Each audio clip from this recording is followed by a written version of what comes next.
Ladies and gentlemen, may I present for your intellectual and philosophical pleasure, Ron Fez on Raw Dog Comedy Hits, Channel 99.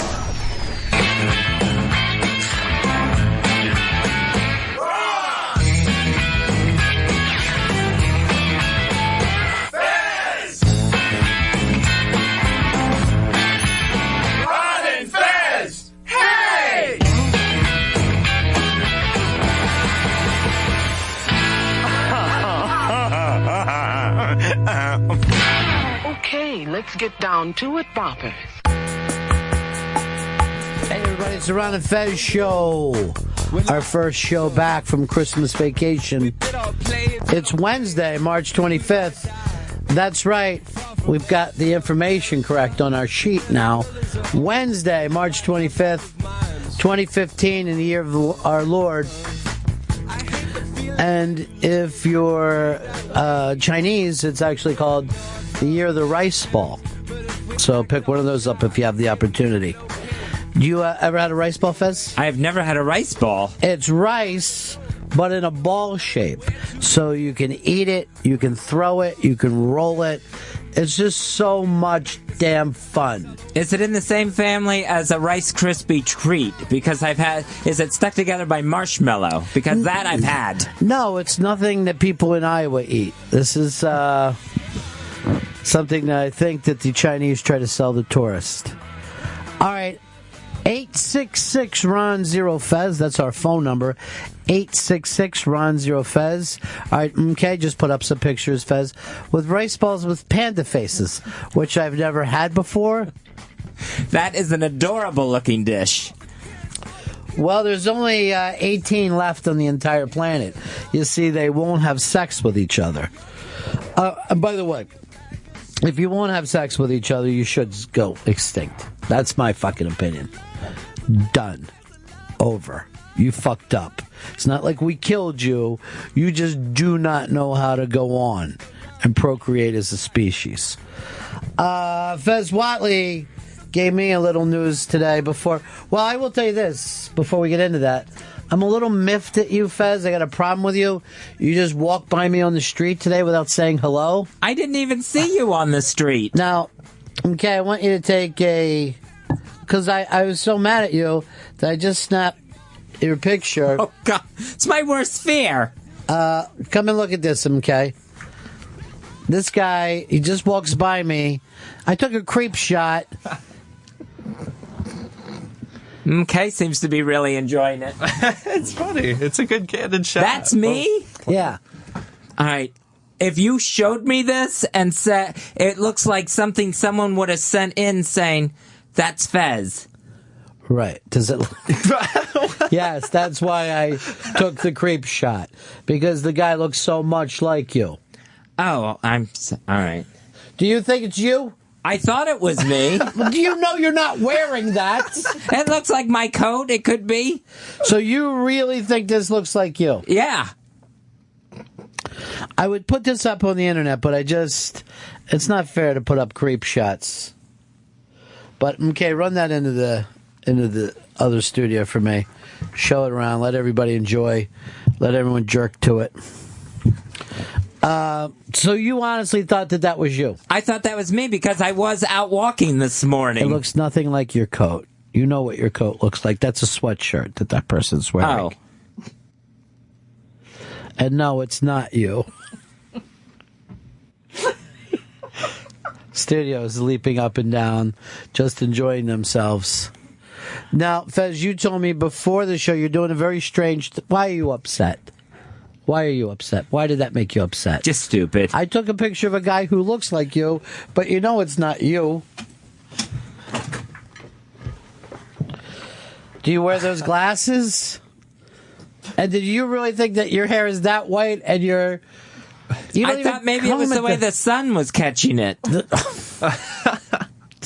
Just crazy to not know who you are. But anyway, there is somebody who looks exactly like you stalking the streets.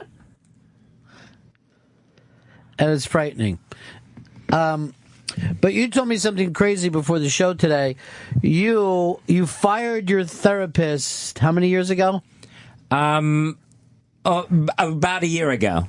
Well, I thought it was longer than that. No, not quite a year ago. Okay, so which therapist is this? This is the woman therapist. Take me through your last three therapists so I can catch up. All right, this is the woman therapist on the Upper West Side.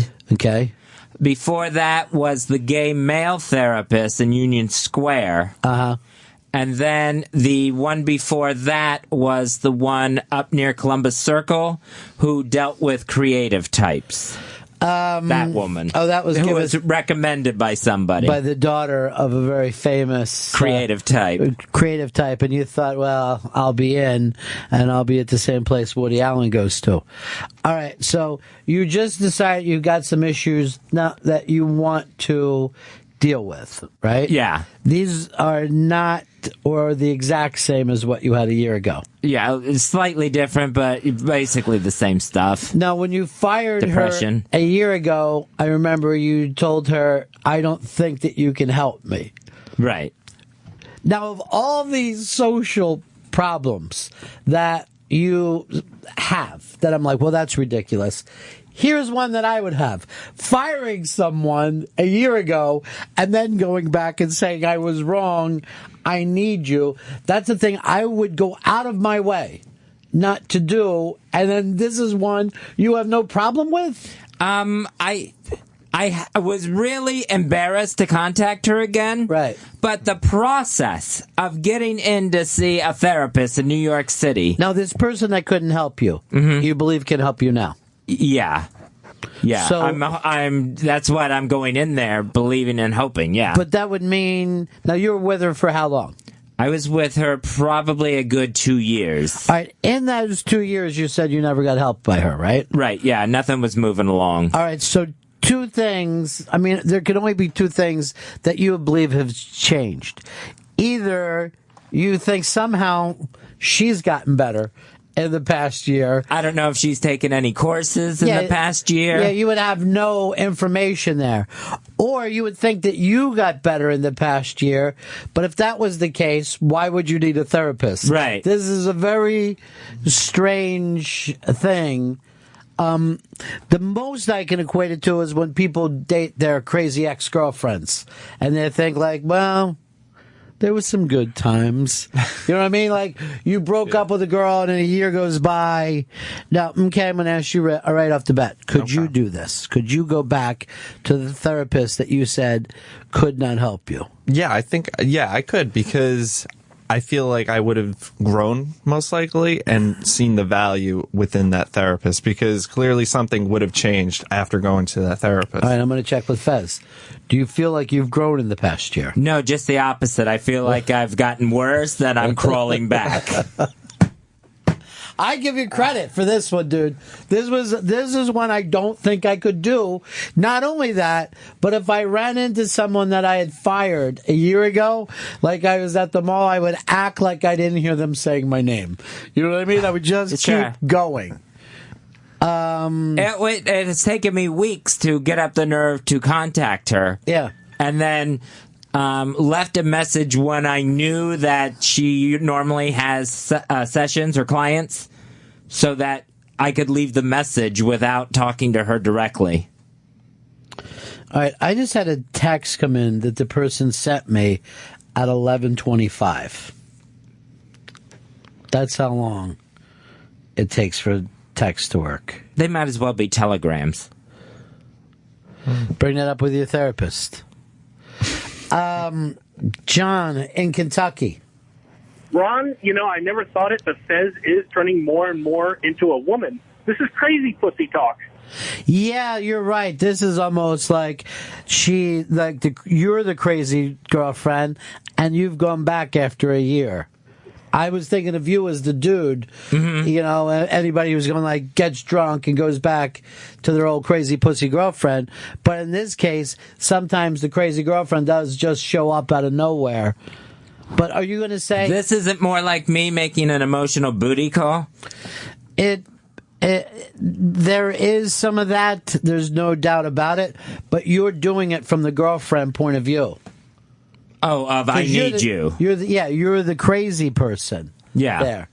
Yeah, she was fine without me. Do you know what you want to get out of this experience with the therapist? I just know that I want to.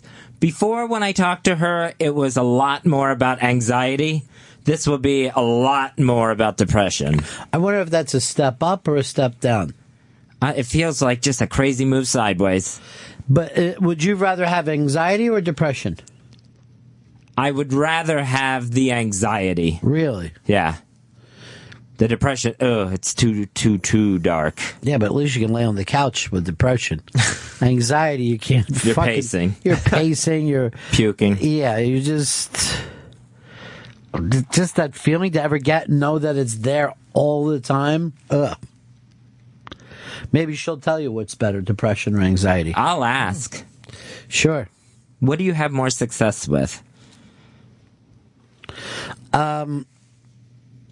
Jason, Panic in Detroit. Hey, good afternoon, Ron and Fez. Hey, Fez, big news last night.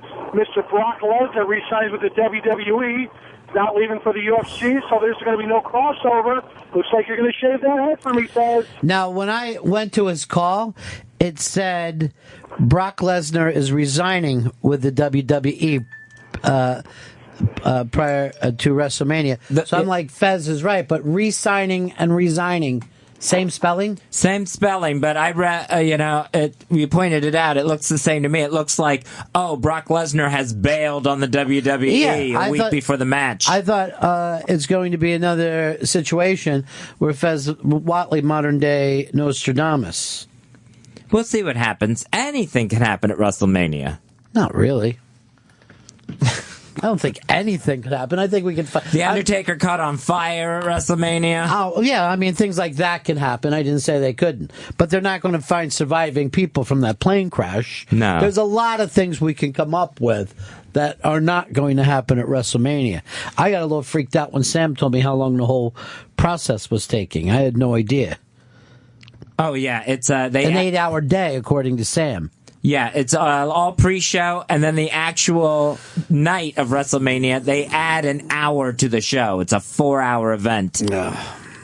That's a little long. With a 4-hour pre-show in front of that. Hey, Charlie. Charlie, you're Ronnie B, I get very scared when Fez goes home and doesn't turn the TV on. I used to imagine Fez just watching hour after hour. So the fact he's going back, carte blanche, no busting. Fez, great job. I apologize for constantly bashing you online. Have a great day, brother. Thank you. Yeah, that was a thank you moment. That was a thank you moment for you. I didn't know that he constantly busted you online. I don't know who he is, but I'm sure I've noticed his comments. Right. He's probably Stank Fanga 312. Oh, are you going back because that guy sent you should kill yourself? That's part of it, yeah. Eating my sandwich or whatever his name was? Eating my sandwich. Sandwich. So this is big for you, huh? You nervous or are you excited? Oh, I'm very nervous because there's just the whole social awkwardness of it besides even getting into any mental problems before any of that even starts. I should have brought that up earlier. To me, that was the awkward part of it. Going back to someone that you fired and said, I mean, I guess you have to say you were wrong. I mean, I was wrong, you were right. Oh, yeah. I'm going to say that quickly and try to get down to business. All right, I'm going to make my prediction. You're going to come in. Do you lay down and do this? Yeah. I bet as soon as you lay down, she's just going to stand over and just, what did I tell you, motherfucker? I told you a fucking year ago that you'd come crawling back here, you piece of shit. Is that the thing that I did my big detective work with you when you lost your dad's ring? That was the therapist before. All right, okay, you're going to love this story. Mm-hmm. So Fez comes in to the show. I see him in the hall, and he's crying. Now, you know how rare that is. So I said, what's going on? And he goes, I lost the ring that my dad gave me. And I'm like, where is the last place you had it? He's here. And, I'm going through. So I go like this. It's in the couch at your therapist's office. He laid down and fell out there. Calls up the therapist, digs around, boom. It was there. Rockford Files, motherfucker. It was there. wow. It fell, it went right in the couch cushions. That's when I really feel like I should be a fucking detective. And when you gave me that reward money, because it was priceless, how much did you give me? I didn't give you anything. Didn't even fucking offer, right? I mean, you would I didn't. think. I hadn't put a reward up. But there was a big case that went out. I solved the case. You ever feel guilty about that? Like not even coming back in the next day and saying, here, I baked you something, or whatever fucking people do that are nice. I feel guilty about all of it. Losing the ring, every aspect of the story. Well, don't feel guilty about that. I found it through my detective skills. But bring that up tonight. Say, this is why you're there for your therapy. What should you have done? You solved the case before I could even get the missing posters put together.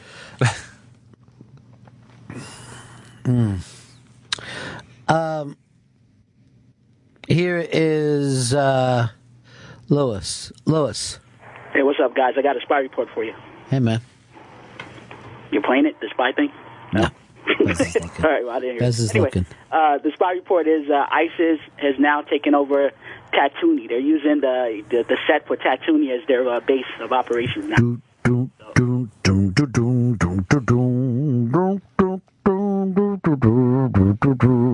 I think I think it's nice that someone's just using that property.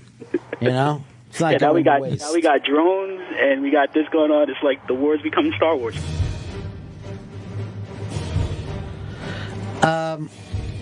Hey, Tony, what do you got, buddy?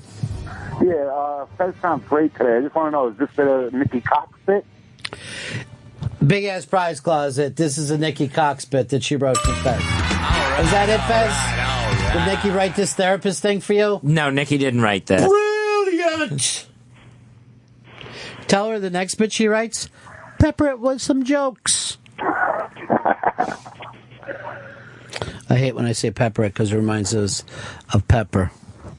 I saw him the other day. He's doing really good. Really fucking good. Looking well? No. Oh. But he's doing good. Not looking good. He looks exactly the same.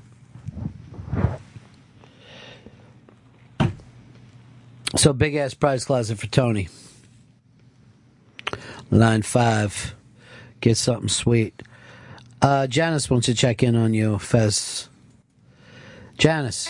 Hi, Ronnie. Hi, Fezzy. Fezzy, I was so happy to hear that you left that woman. Because, you know, you don't really like women. And now you're going back to her? Yeah, I'm going back to her. I went to her because I had just finished with a man. Oh. And kind of disgusting. For therapy. Somebody's bi crazy. Yeah, that is a good point. Since you do hate women and you make all women into your mom, isn't your therapist kind of become your mom figure? That's probably why she got fired a year ago. No, if you really treated her like your mom, you would take her to fucking right-wing conservative TV shows. Sit next to her holding her purse on your lap. All right, here's another thing, Fez. I want you to bring this up with your therapist tonight. So I was asking you about your niece, and you told me how many weeks that she had left before she has the baby, and you were saying how big she got, right? Yeah. So I said, oh my God, I can't even imagine, because she's a tiny little thing. I said, you have any pictures? You said no. She refuses to take pictures. Yeah. So I say that to my chick when I get home last night, because she's been calling and checking in on the doula stuff. And I go, Fez was telling me that she refuses to take pictures. She goes, what? She's got the iPad. She just goes like this. She shows me her Facebook page. There's a picture in there every day. There's close-ups. I was told. I asked for a picture, and I was told she's not doing that. I saw pictures from the 25th, the 24th.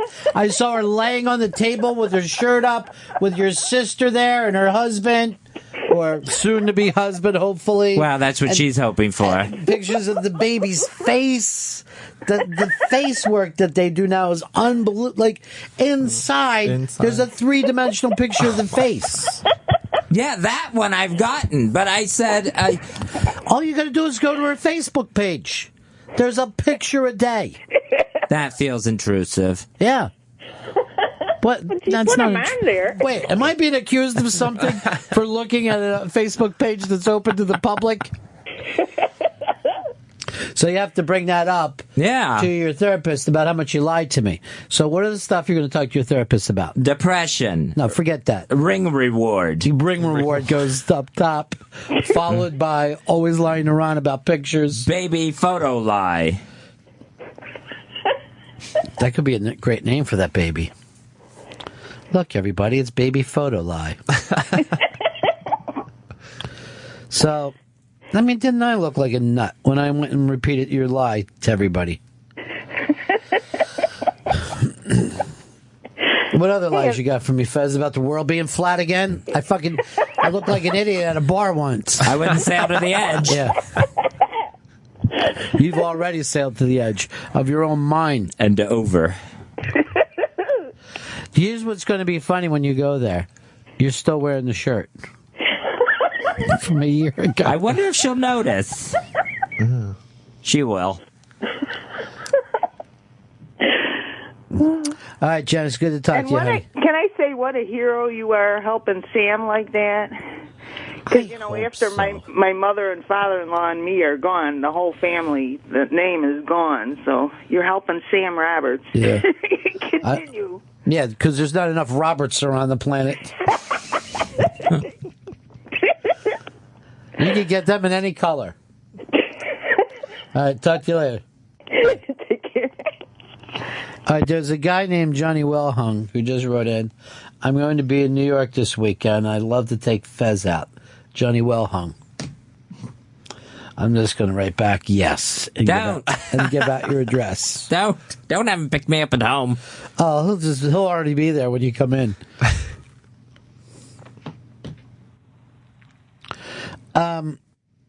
Mike, Florida. Hey, what's going on, Ronnie? Yeah. Hey, I got a feel-good story for you. Baseball. I know you're a baseball guy. Good. This kid out of Miami Hurricane, last year he had to have a rib removed, and this past week he went 4 games in the past week and had 2 doubles, a triple, 4 home runs, including 2 grand slams, 13 RBIs, and 23 total bases. Isn't that weird? He lost a rib but gained RBIs. You know what I mean? Crazy, There's got to be something there we can work with. Weird. Maybe it loosens up a little bit. I don't know. Why'd they take his rib out? Is he a Marilyn Manson fan? yeah, he's trying to, yeah. Remember they would always say different stars had ribs taken out, their bottom ribs taken out? Yeah, we know where they're going with that one. Yeah. No, that's something Dr. Steve could probably tell you. It's called thoracic outlet syndrome, where there's the nerves between your collarbone and your top rib that start to pinch.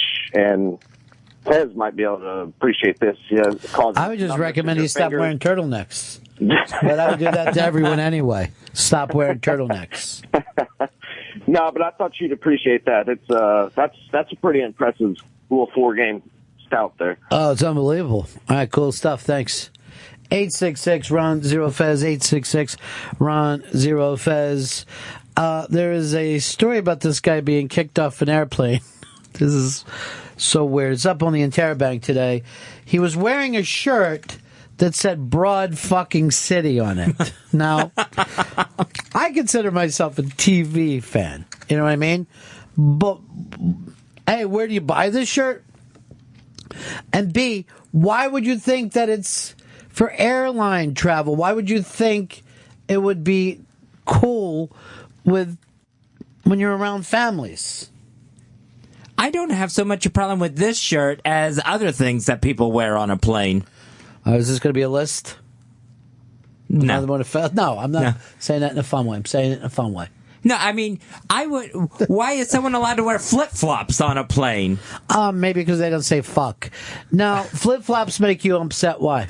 It's just because then the shoes off and the flip-flops. Because it's tight quarters.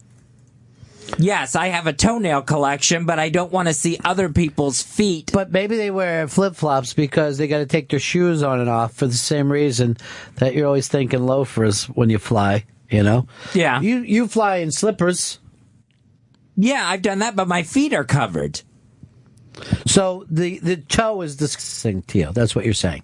Yeah, Now, what about fingers? Do they gross you out too? They're basically the same thing.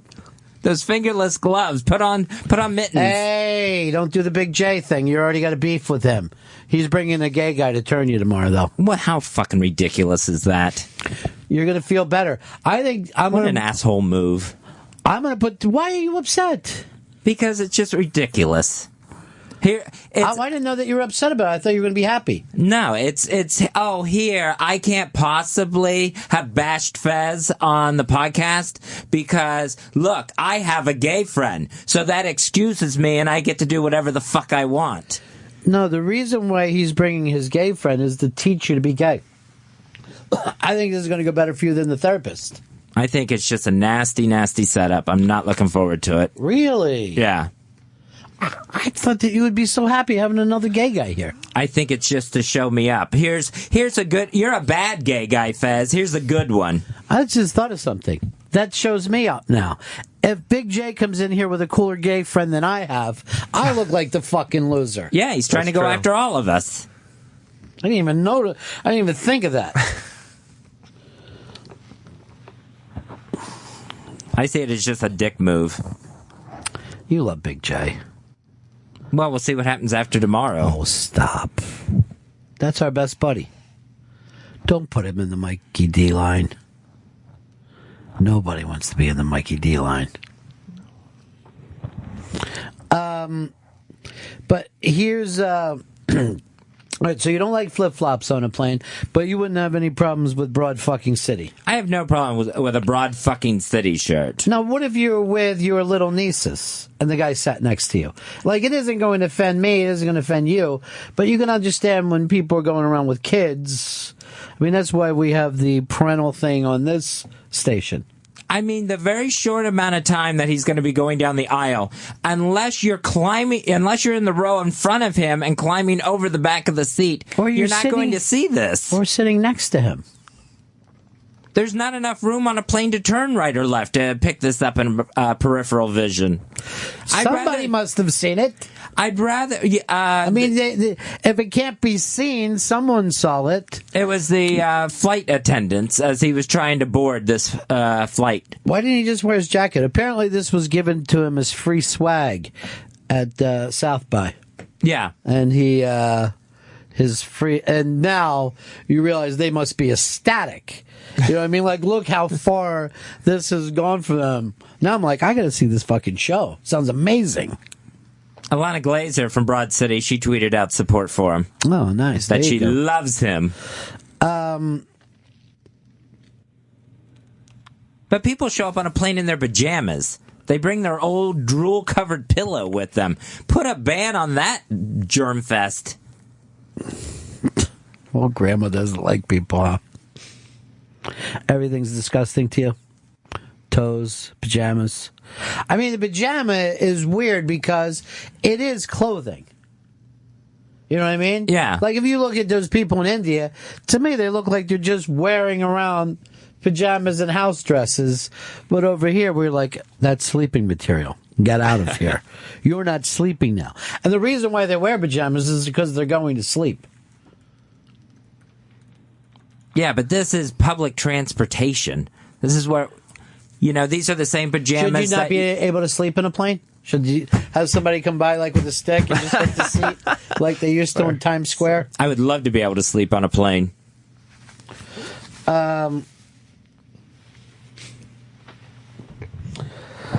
Eating my sandwich is tweeting some stuff.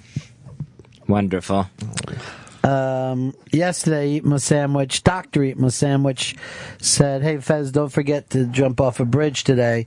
Today, Dr. Eat My Sandwich says, hey, Fez, you should lay down in front of a speeding dump truck on your way to therapy. That's fucking cruel. That means they're listening right now. Yep. You going to bring that up to your therapist? Yeah. You going to bring up Big J to your therapist? Oh, yeah. Yeah. Are you going to leave any time for the therapist to answer, or are you just going to go through your list? I should have submitted a questionnaire before I got there. What would you do if you get there, your therapist is wearing flip-flops? Would that be good or bad? That would be bad. I would have to divert myself. Divert yourself. Divert my eyes. Oh, I thought you were going to fly to another airport. I'm diverting the plane right now. Well, you want to look at him, K's toes? No, I'm good. You sure? Just seeing those toes would freak you out. Yeah, I have the feeling they're probably pretty hair covered. So you hate hair? You hate masculine things. He hates masculine things. I want to go over this with the new improved gay guy that Big J's bringing tomorrow. Yeah, that should be a lot of fun. Why don't you just do this? Take the gay guy's advice and do all the stuff the gay guys tell you to do. I don't know what he's going to tell me to do. I'm sure Big J's setting him up with more jokes. Well, you got Nikki Cox. Yeah. So you're nervous about that? Oh, yeah. Are you nervous about Big J himself? No, not so much him. Just you liked him until he got a gay friend. I liked him until he started, thinking, "Oh, I'll come on this show that always puts him over and try to punk me." Wait, I don't even know what that means. He always gets a warm welcome here, but now he's got this punk stunt he wants to do to me. David, San Francisco. Hold on, guys. Hey, Ronnie, I was in the grocery store the other day, and I saw these young girls walking around in their PJs, but then I turned the corner, there was an adult.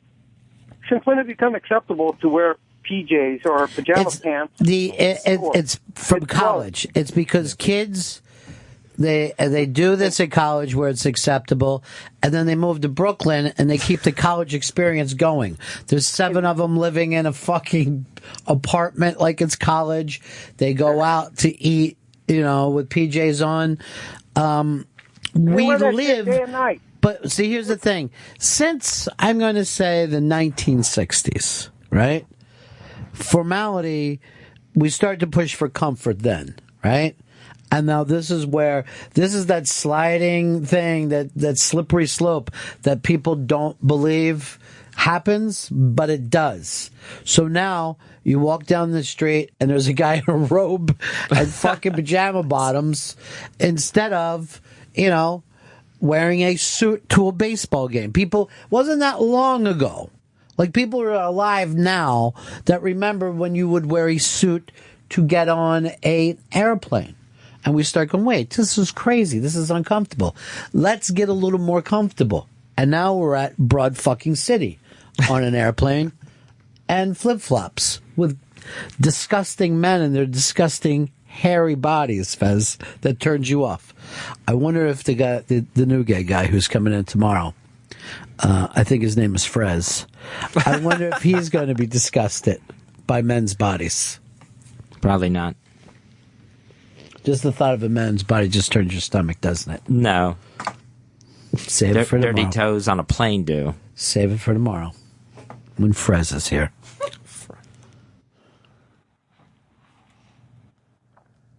You know what he said that he is, though? And this is his language, not mine.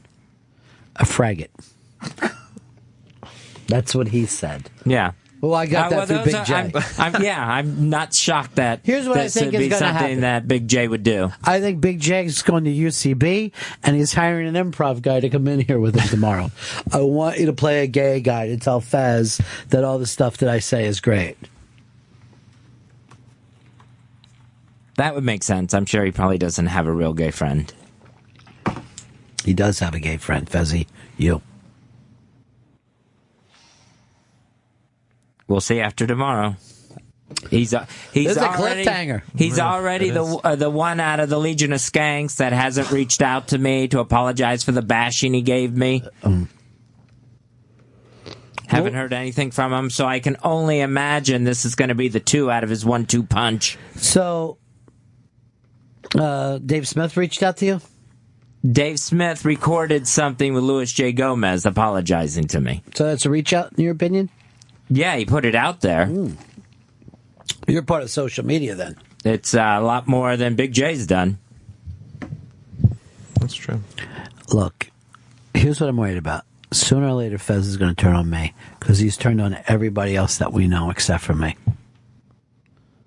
Will you ever do the heel turn for me? You're nice to me. You support me. You don't, go on a podcast and start, just bashing me. Acting like you're my friend off the air and then doing that while you're on the air. I thought that was my actual job. I thought you were actually just reading me my job description. I know this. I'll never stand in front of a barber shop window when you're close to me, Fez. Because I know that fucking Marty Jannetty heel turn is coming. Which, by the way, didn't they turn the wrong guy heel? No one ever brings that up. I think it would have helped Marty's career a lot. If he would have stayed face? No, if he would have gone heel instead of Sean. I don't think he could have pulled it off. Chris in Philly. Hey guys, how's it going? Hey, quick question for Fezzy here. Fez, you said you don't have a problem with the broad fucking cities T-shirt because nobody can see it. What if it had the other F word on it? Would that still be okay? Because no, that's highly offensive. But nobody's going to see it according to your logic, right? If anyone saw it, that would be a problem. That's an offensive term. But fucking is offensive to a lot of people out there, particularly when children say it. Fucking doesn't target one group of people in particular. Well, in my case, females. But in your case, yes, no, nothing is targeted. So if it's offensive to everyone, it's okay. If it's just offensive to some people, not okay. Right. Do you see? No, I'm not going to say anything. I'll save it for tomorrow when the new gay guy's here. That's logic. Yeah, I know. It's crazy. It's fucking... I shouldn't say crazy when you're going to see a therapist tonight. I think it's brave what you're doing. I couldn't do it. I could not go back to someone I fired, lie down on that couch again and go, fix me. We'll have to see how that goes, too. And then her office is, like, down 2 long hallways. So it's like, if I want to get out of there, it's going to be quite the run to escape before I'm actually out of the building. 866 Ron Zero Fez. 866 Ron Zero Fez. Here's Joe. Joe in Long Island. Hey, going back to the offensive clothing on an airplane, I was on a flight and a guy who didn't really look like he spoke English was wearing a shirt that said, "I eat pussy like a fat kid eats cake." And it was awesome. But I was wondering if that would be offensive for most people. There was my chick's uncle when I was down in Florida, elderly chap, used to buy like a lot of T-shirts at flea markets. And he came to the Little League game that the children were playing at, and the shirt that he was wearing, it was actually an iron-on shirt. That's how old school it was. And it was a blonde woman with her tits exposed. And none of us would say anything to him. So one guy like turned around and was like staring at the guy, and I go like this, "What are you looking at, fucky?" So he had to turn his face around. I got very fucking defensive of anyone pointing out to him, "Hey, your 10 T-shirts for $1 has fucking backfired on you."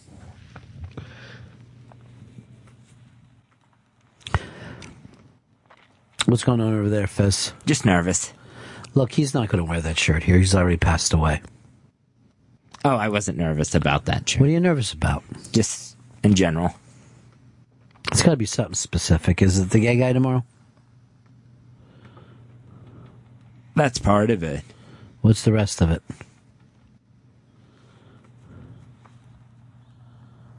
Going back to the therapist and just nervous today. Well, you don't have to go back, do you? No. Why don't I do this? I'll buy a big giant mustache, put it on, wear it in there, act like I'm you. I'll just give out the same problems you have. I'll go, I got a problem. My friend Jay is bringing a gay guy. All right, I just got a text from Jay. He is not bringing a gay guy tomorrow. He's bringing 2 gay guys tomorrow. Because he's tough in a group. All right, Liz Sets Fire sent this in. I got to hang out with Jay a bit this weekend, and he fully believes that Fez hates him and didn't think he'd be invited back on the show. I love that you've got us all out here on the Midway. And then she says she's running around looking for Pepper Hicks. Fez, one thing you got to do is stop that thing from going. You got to stop that leg. Oh, sorry. Just for yourself. Either that or we got to, get a loom in here. You know what I mean? He could be going like that in a leg and you're spinning I it. start spinning it, making it nice. Blanket. I'll just tell you this about Chris Stanley, from what I understand, and I got this from Don. Chris has one more test to pass before he moves into the executive ranks. And it's just the whole thing about stabbing people in the back that you used to care about. Picking the corporation over them. Hits, as they call it in this business. He's got to get his button before they will accept him and then burn a Saints card in his hand while he holds on to it. I'm excited for you, Fez. I'm excited. I wonder if anything is happening between Big J and Liz down there in Florida. I'm just going to start the rumor that it is happening.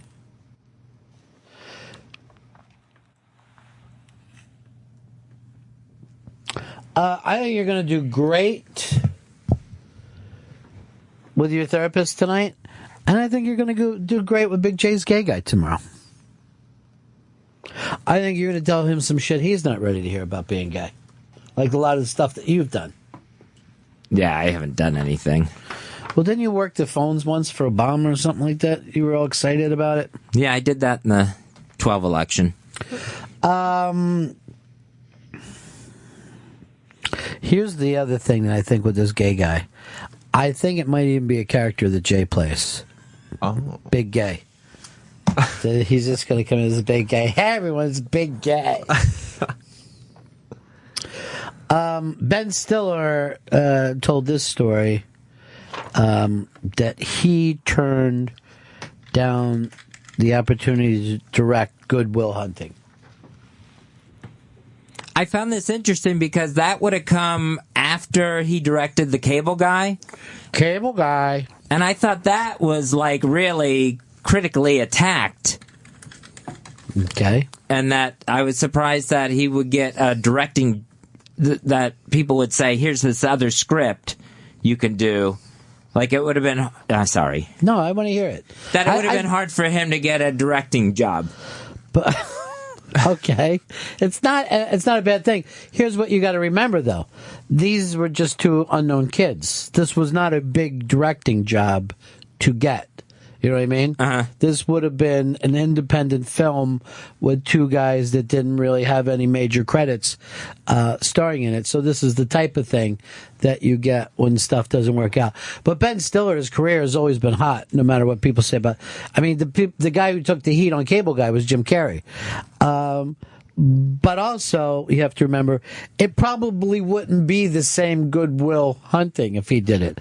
I'm sure there would have been, fat guy jokes and fart jokes and whatever the fuck, people who just saw it as another, it would have been a wacky comedy about 2 brothers, 2 buddies, but one of them's a genius.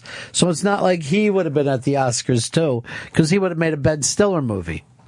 There would have been jizz on Matt Damon's ear, and everybody would be going fucking crazy. I know that he's the executive producer of a show starting tonight, called Big Time in Hollywood, Florida. This is The Buzz Show on Comedy Central. It's the first time that they've done like a serial You know what I mean? That just not where every episode is standalone. I saw a piece today in Variety where they went big for it, but the iBang has got a big interview up with the stars of this film. And this not film but TV series, and it's called you see Big Time in Hollywood, Florida is the name of the interview. Everybody's loving it though. It's got a lot of buzz. And Ben Stiller's going to be in the first episode. Well, he's the executive producer. I'll just say this.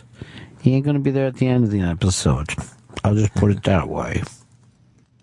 That's it. And it's got Ned Ryerson in it, who I love. Michael Madsen's in it, Cuba Gooding Jr.'s in it, and the actor who played Ned Ryerson that you still call Ned Ryerson. I wonder if that would be offensive to him. Like, hey, I've done all this other shit. You never saw me on Californication? People just call you that one character. Could you imagine, Fez, if people called you a character's name no matter where you went? I could kind of imagine that. Okay. That's where they're going to be sitting tomorrow, Fez. Yep. That's where they're coming after me. Big J and Big Gay. Two guys against you. One, I just say the truth. It's Big Gay and Big Gay. You're not even going to be able to tell them apart. What do you got planned for him? I have no idea. I never thought you would have had a fallout with Big J. Me neither. I never would have suspected he'd go on a podcast laughing at me for being older and gay. I never dreamed he'd try to come on this show, which has always been sweet to him, and try to set me up like this. I'm a little uncomfortable when you say we're being sweet to a man. That's got me a little bit. I didn't even notice this is Lobster Fest at Red Lobster. Again? Yeah. They're doing Lobster Fest. I love it this time. I love it this time of the year. I think this is their third Lobster Fest this month. No problems for me. There's one thing I like. Only thing I like better than lobster: cheap lobster. Like how could they possibly be making a profit on this? Oh, there's that commercial where they play a sad song and look at dogs that haven't eaten enough. You a dog guy, MK? Yeah, I like dogs. You're a sensitive guy, though, aren't you? Yeah, these commercials, they're tough to watch. They get emotional. Most of these dogs are already dead, so it doesn't bother me so much. They killed them not long after. Sad. No one adopted. No one adopted that dog. No. Birdie Dog's a foundling. That was a great get for a rescue dog. Were you saying a lot of them are bad? I would say a lot of them probably have dog problems. This is why they won't make you a spokesman. Look, most of these dogs are pretty wrecked. A lot of them will bite your kids or your neighbors. But we still want you to come down here and adopt them. There's not one happy dog. They all look sad.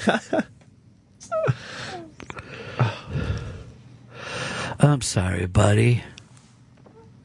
I didn't know this spot ran in the middle of the day. Why wouldn't it? I thought it was just a nighttime, people are asleep or drunk and they're feeling bad, and then they run it late in the evening. A lot of people are drunk now.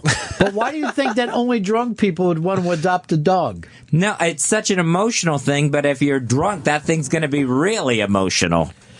Right, but you're not going to run out at 3 o'clock in the morning drunk and get a dog. They're not going to let you. Just beating on her. Let me get one of them damn sad dogs. Sad dog could be my new Twitter handle. I feel bad. I'm worried about tomorrow now. Me too. Maybe I should go with you to that therapist tonight. There's a great video up on the iBank today, which is the Randy Johnson Duck Hunt. Remember the old video game Duck Hunt? They just have Randy Johnson as the one throwing balls and killing ducks after that he did that. Like, this would be one of those things that would be like urban myth, except for I think there's video of him actually doing it. The bird flies in front of him while he's pitching, and when he hits it, the bird just explodes. It just explodes. And that's what's happened in this video. That he's just throwing that steel duck on, and every... Oh, good, we got the audio. But every bird just explodes. I don't know why this wasn't back then. Is that a 90s game or an 80s? It's an 80s game, right, Duck Hunt? I think so. I've never played it. What's the first game that you played? Grand Theft Auto? You're so goddamn young? No, it was... What was this? Nintendo 64, one of those games. Really? You go back that far? Yeah, that was one of my first consoles. What are you, late-to-life college student? Yeah. I don't really play video games. It's not my thing. You knit. I knit, that's why. You know that you realize now that you would make him better gay than Fez. Yeah. You waste your life by not being gay. And you're in the... He'd be like prime gay right now, right? Oh, yeah. He's a good gay age. Yeah, because you definitely don't want to be an older, unfuckable guy. According to Big J. I think that's according to everyone, isn't it? Yeah. Hey, you want to take this picture in and say, look, doesn't this guy look just like me so much I thought it was me? I mean, that's stunning how much that dude looks like you.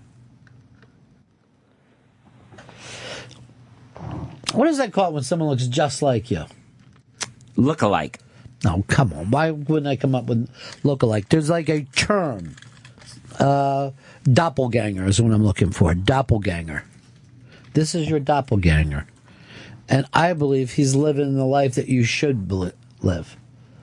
You know where I think you really fucked up, Fez? When you didn't move to Hell's Kitchen. Oh, yeah. It's so gay over there now, and it's a quick walk to work, and you could be back and forth, and you would not go for the Hell's Kitchen. You're in such a hurry. And now you got down in the apartment, you don't like it, do you? No. I rented the second one that I looked at. You're always in a hurry. Yeah, I was nervous and wanted to get it done. Now, does it help, or has it kept you nervous? Kept me nervous. I would like to see you as a Hell's Kitchen gay. You're out there and you're like, hey, Carl. Hi. You know, like there's all those dudes hanging out. Hi, Stefan. Do you have any gay guys that you yell at, like their names out when you're walking down the street? No. I don't even have any in my building. Hell's Kitchen, dude. That's your next move. It's close to your therapist. It's close to work. It's close to Times Square if you want to see some giant video. You know, just these giant videos that you could go over and look at.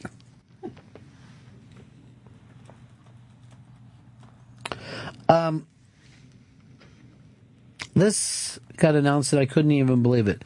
Van Halen is going on the Jimmy Kimmel Live show. JKL. It's the first time Van Halen has ever done TV with David Lee Roth. That never happened before in history. That almost seems like it was impossible for it to happen. Well, yeah, let's think about it. What show would they have went on with David Lee Roth? Back when they were with him, you didn't go on TV, like rock bands didn't go on TV. You weren't going to go on Johnny Carson and fucking do Running with the Devil.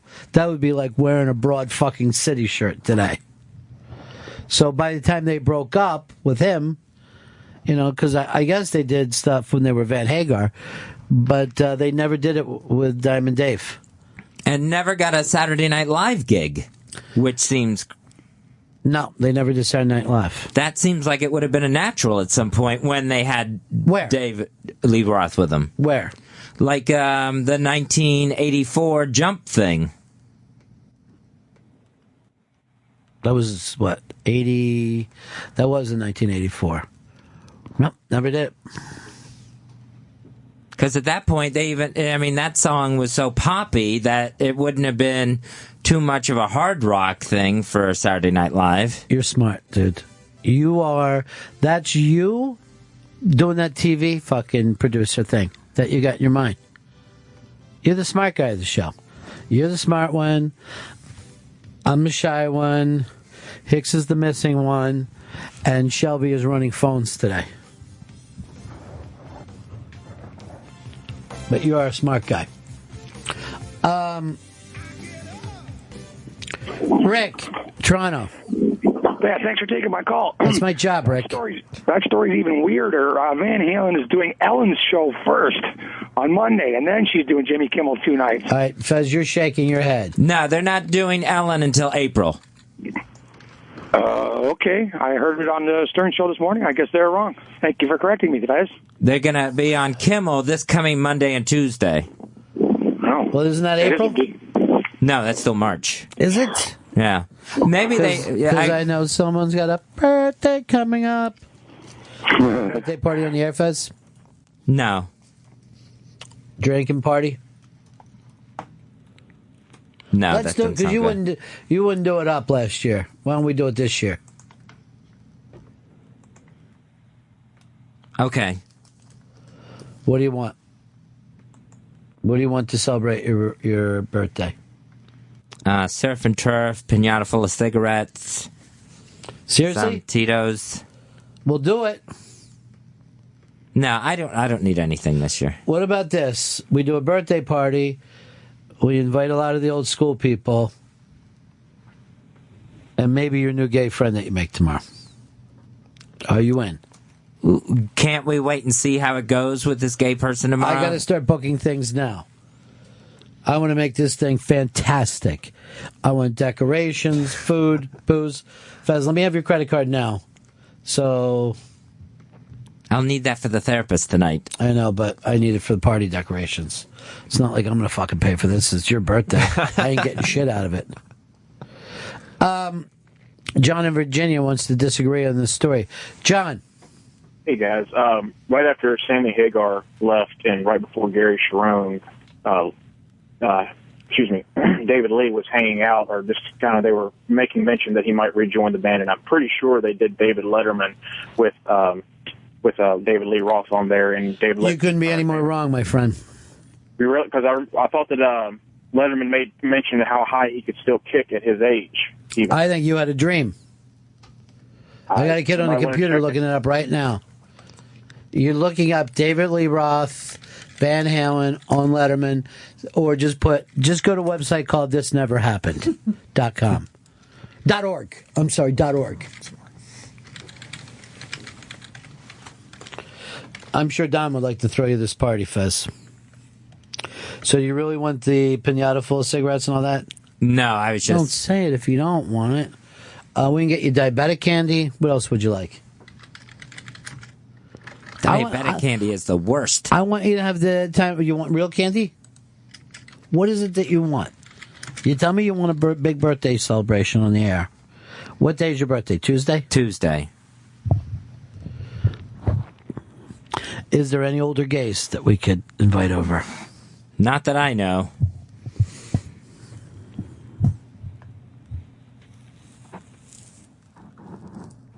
Do you ever worry about this, that the perfect guy for you probably died of AIDS in the 80s? I hadn't until just this moment. Bring that up with your therapist. You got a lot to talk about tonight.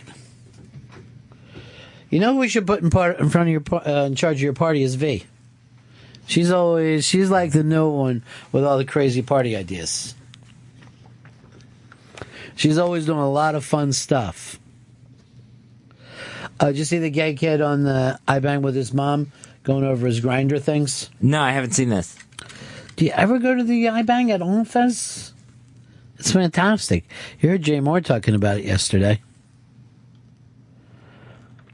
It's the Irish, it's YouTube. You're struggling over there today, aren't you?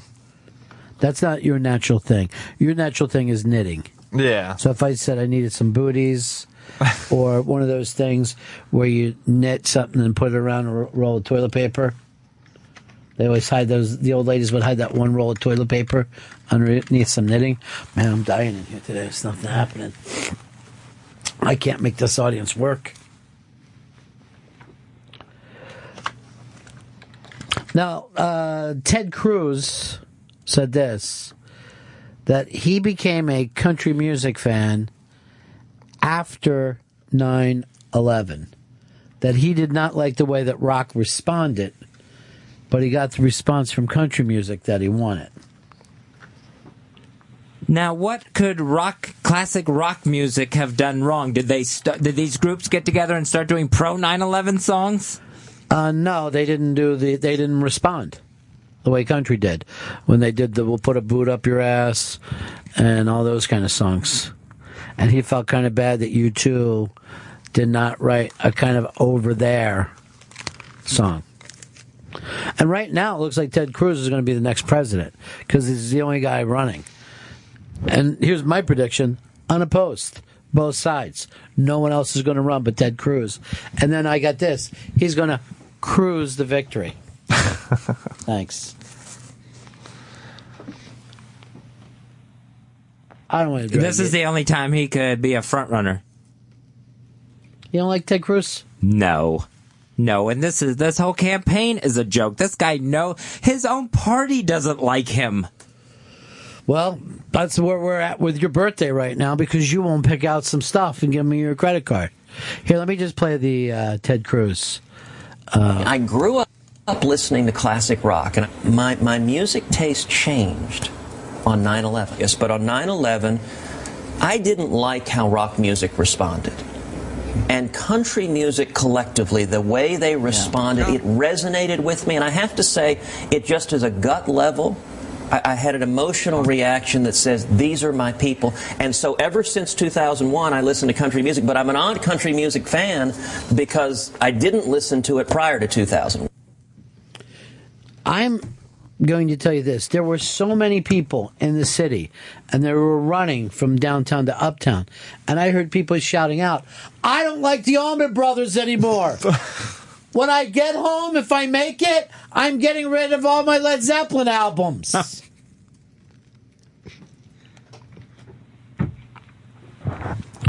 Come on up for the rising. Nobody wants to hear that. They want to hear, let's get those sand. Let's just say sand livers. People who live in the sand. Or I guess you could call them Tantanillas, because now they've taken over that town. It's amazing how influential Bootin' Your Ass, I guess, became. It turned future U.S. proud Senator. To be an American where at least I know I'm free. Let's see if rock radio can kick some ass like this. I got a Chevy and I'm drunk and I feel real good. I did turn to country music after 9/11. It was the Dixie Chicks. And then they said something that just horrified me. They said, we're from Broad fucking City. And then the lead singer says, I eat pussy like a fat kid eats cake. Which I took to mean slaps it all over her face and licks the icing off first. Pussy icing. I'm proud of being American.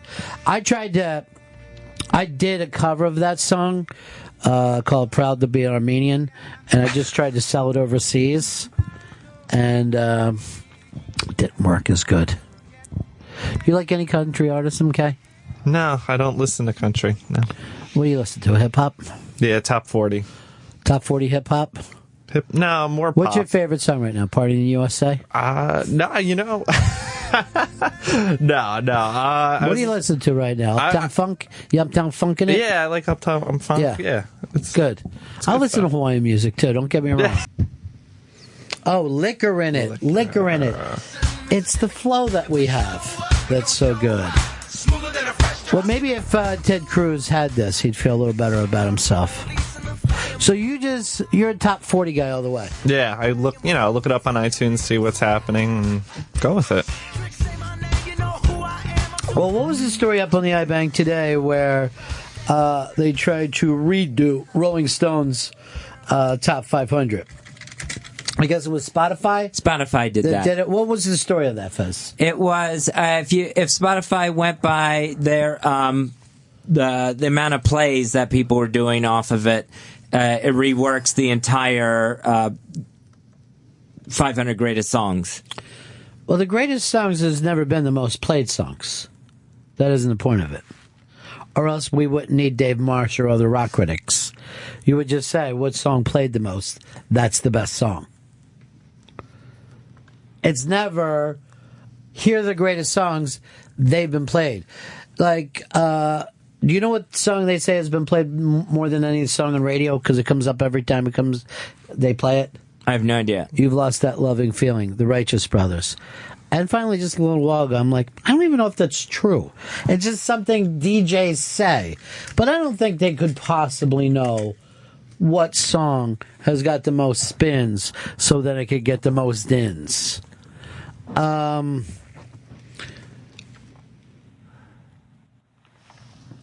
We got a break here, Fezzy.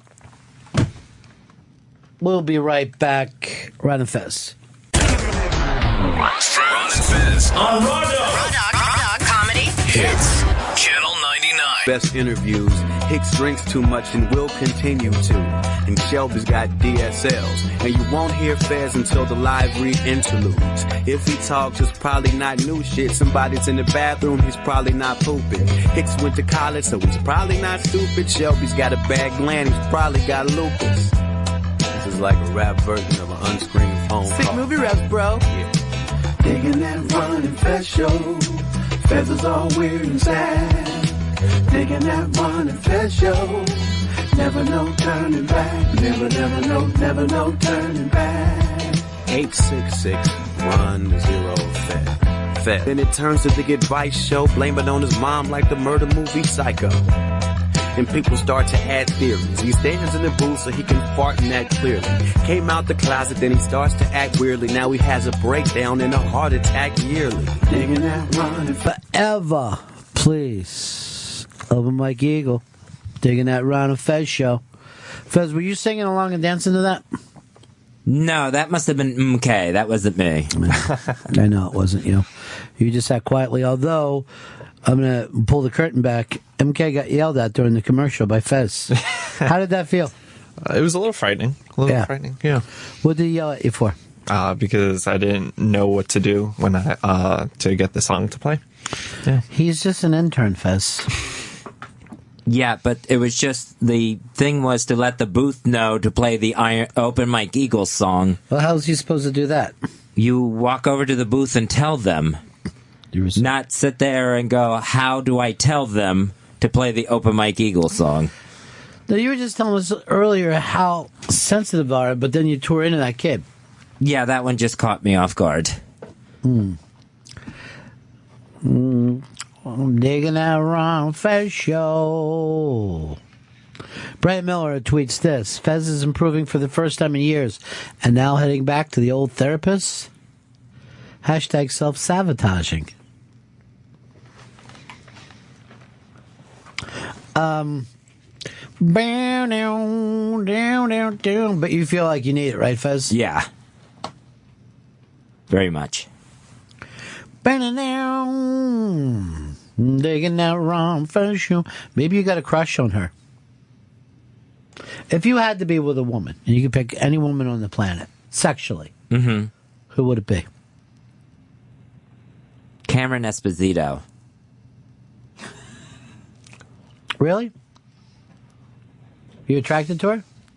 No, but being with her being a lesbian, that would probably be like the most male a woman could be. Oh, man. I know that's that was really offensive, dude. But I mean, I didn't mean it like that, but I mean... it came out that way. But would have feeling... But Cameron Esposito is a very good-looking person.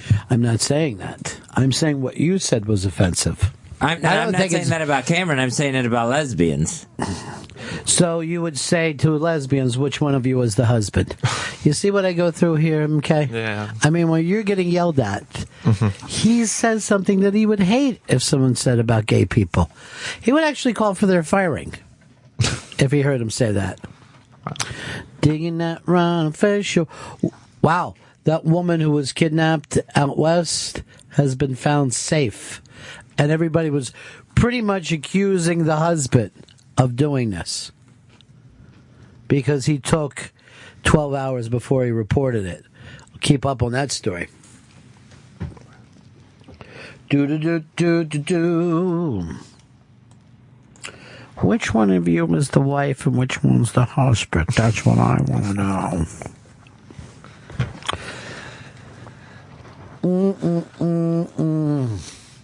GVAC is mad, saying, I guess Ted Cruz didn't see the concert for New York 1 month after the attacks. But that was some night, wasn't it? He really needed the classic rock community to speak by 9/12. I didn't know they had a community. I think it's pretty nice. I watched Gimme Shelter the other night on TCM. Turner Classic Movie. Yeah. Fucking so good, man. So crazy. Now people are wondering if that was even that your birthday coming up. People are wondering if you're doing the material yet. You keep people guessing, Fez. Yep. Tomorrow is your kind of Pacquiao fight when you think about it. Oh yeah, 2-on-1. That's fair. People are also asking, could you do a drinking show? No. Not even for just one day? Just a 1-day drinking show. So we get the old Fez back. Will you be willing to do it? Yeah, I'll do it. Then I'll drink with you. Oh, I don't want that to happen. You don't want me to enjoy myself?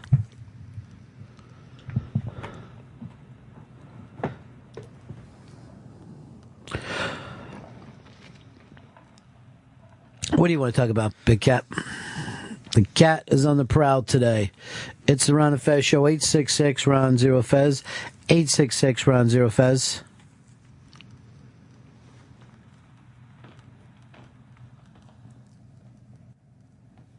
The Cleveland Browns are said to be the favorite for the HBO Hard Knocks program. Well, why wouldn't they? HBO would want them with Johnny Football and all that shit. They're a clown show over there. Yeah, I wonder if it would ever be able to be possible. That was the stupidest thing ever.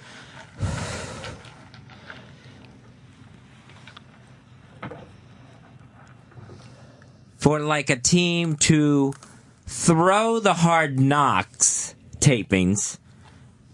I mean, I know the cameras are out there constantly, but just make practices look really bad so that they're underestimated going into the season and then shock everyone. That would be a good Hard Knocks plan.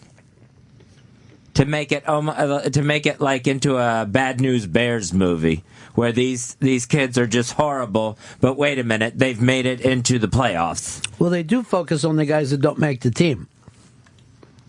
Like 90% of the guys that they focus on, that they follow home, are not the stars. They're the guys that hope they make it. The ones that have to turn in their playbook by week 3. Those guys, yeah. And I can't stand to watch those episodes where somebody's being asked to come talk to the coach and they know that the coach never calls anyone down and go, hey, I just want you to know you're doing great. Yeah, it's the most complimentary firing that you see in a job. Well, Hollywood's very good at that too. You're great. We're just not going to use you. Like they're fit because you never know where anybody's going to end up. Yeah. That's why I always tell guys, don't make a enemy in radio, because there's not enough people. You always run across the same people over and over. Yeah, and those Hard Knocks firings, it's always, and if something else comes along, or, we'll be sure to, if another team's interested, we'll be sure to let them know how hard you worked. Mm-hmm. The welcome to the team and the you're off the team speech have to be eerily similar. They are. You're right about that. Because it is true that you don't know. 7 guys on that team could be hurt within 4 weeks, and some of those guys will get called back in.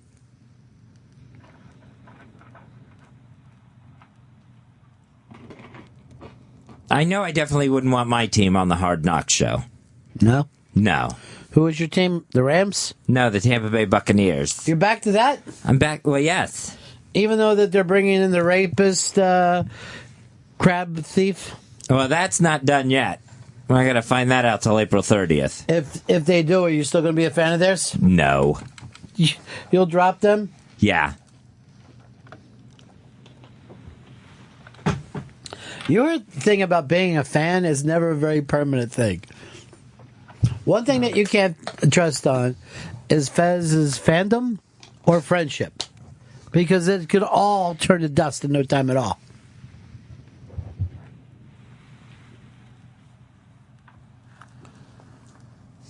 Yeah, if you try to come in here with a gay guy trying to, set me up for failure. That's what I did. I came in here with a gay guy. Set up for failure. Now I look the fool. It's Ron Fez Show, 866 Ron Zero Fez.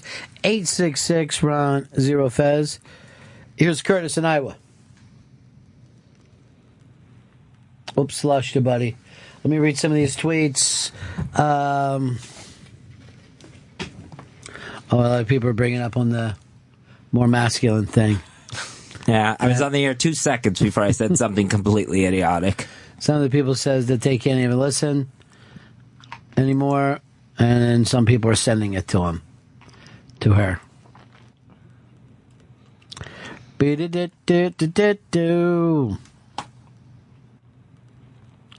Of course they would. They're horrible people. Who? Anyone that would send a mistake like that to someone else just to hurt their feelings. To try to hurt someone else's feelings by hurting mine? Yeah. That's a great person. Someone who tweets suicide things? That's a great person. I think you're in a bad mood today, buddy. I think there's something you're not telling us.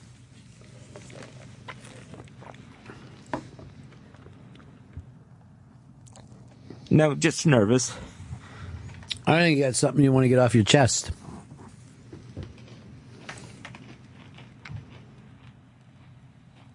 I think there's something about this Hard Knocks thing that you haven't expressed yourself about. I think there's something deep there and something dark. Here's what I like to do.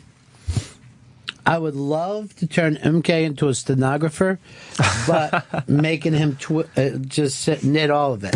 And he has to just knit out everything that happened. Because you seem to be very emotional, and nothing would have brought on that emotion. There's something that you're not telling us. I don't know. Is it about Hard Knocks? Does Hard Knocks, does that like set off a trigger of you of Amanda Knox? Because she's waiting to find out if she's going to get drugged back to Italy right now?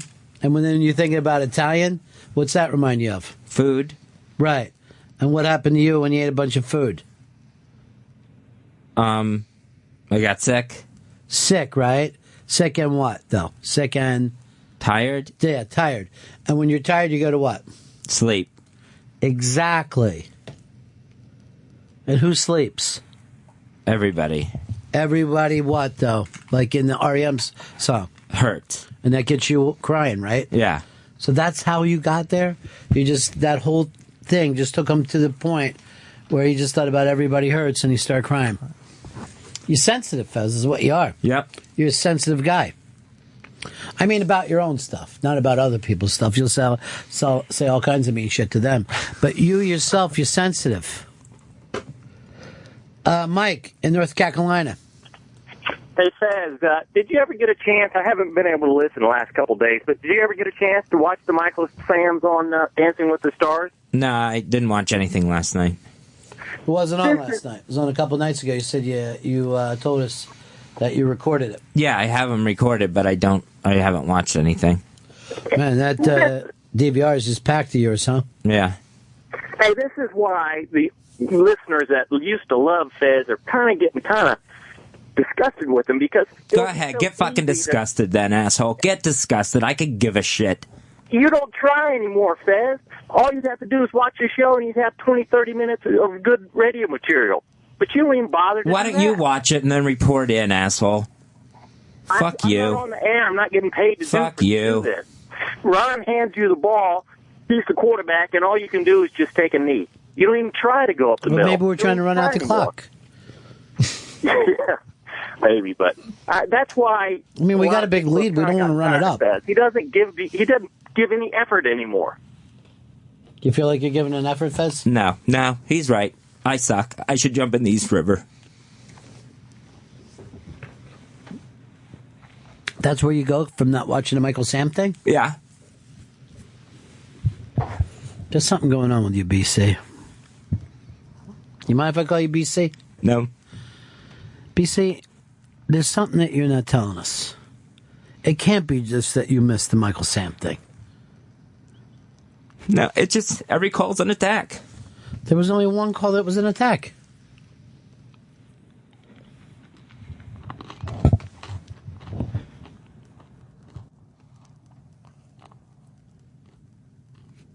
I'm just panicking.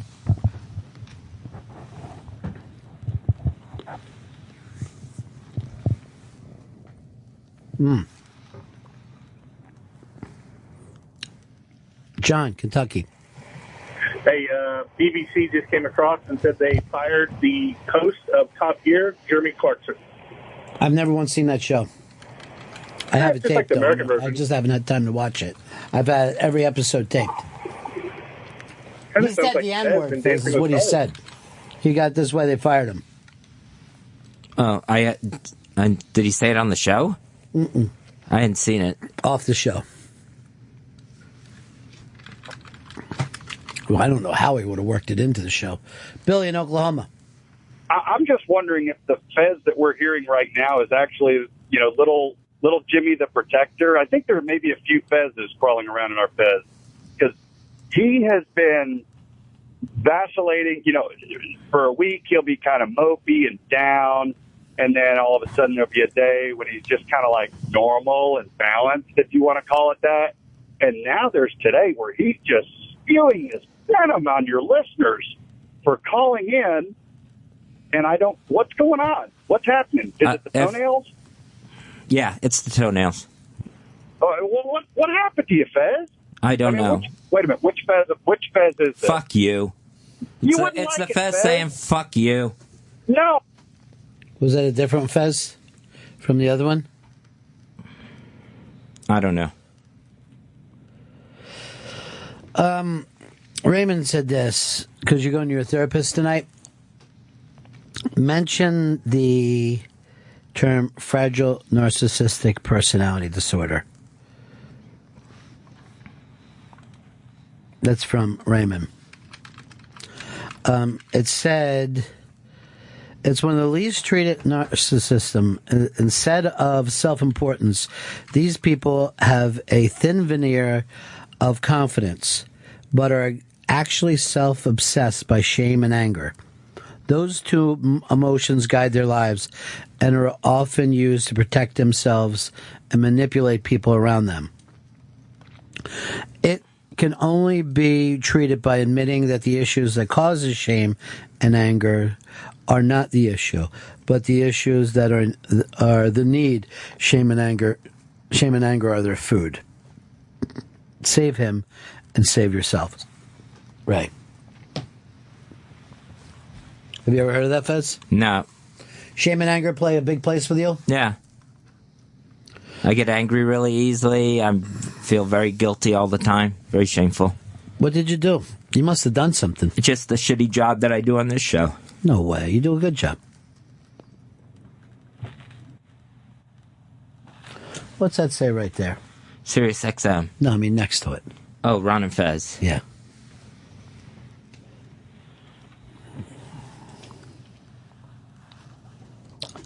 Mike. Mike in Mexico. Hey, Ronnie. Hey, man. Hey, I was listening to an interview with the doctor yesterday, and he was explaining basically every fucking symptom Fez has, and he says it's not a mental issue. It's actually like a mineral and vitamin deficiency, and if Fez gives a shit about you, the show, or the listeners, he would take the time to contact this doctor and fucking see what he could do for him. Yeah, I never go to the doctor. I never have blood. No, I'm not done. talking about a shrink. That's what I'm saying. It's I'm not talking about a shrink either, asshole. Well, I'm not talking about a heart doctor.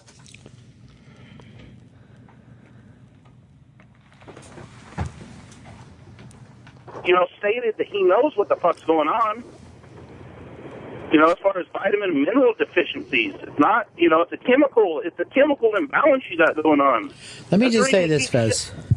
There's nothing to be ashamed of. There's a lot of people like you, and I call them Flintstone kids, and they're 10 million strong and growing.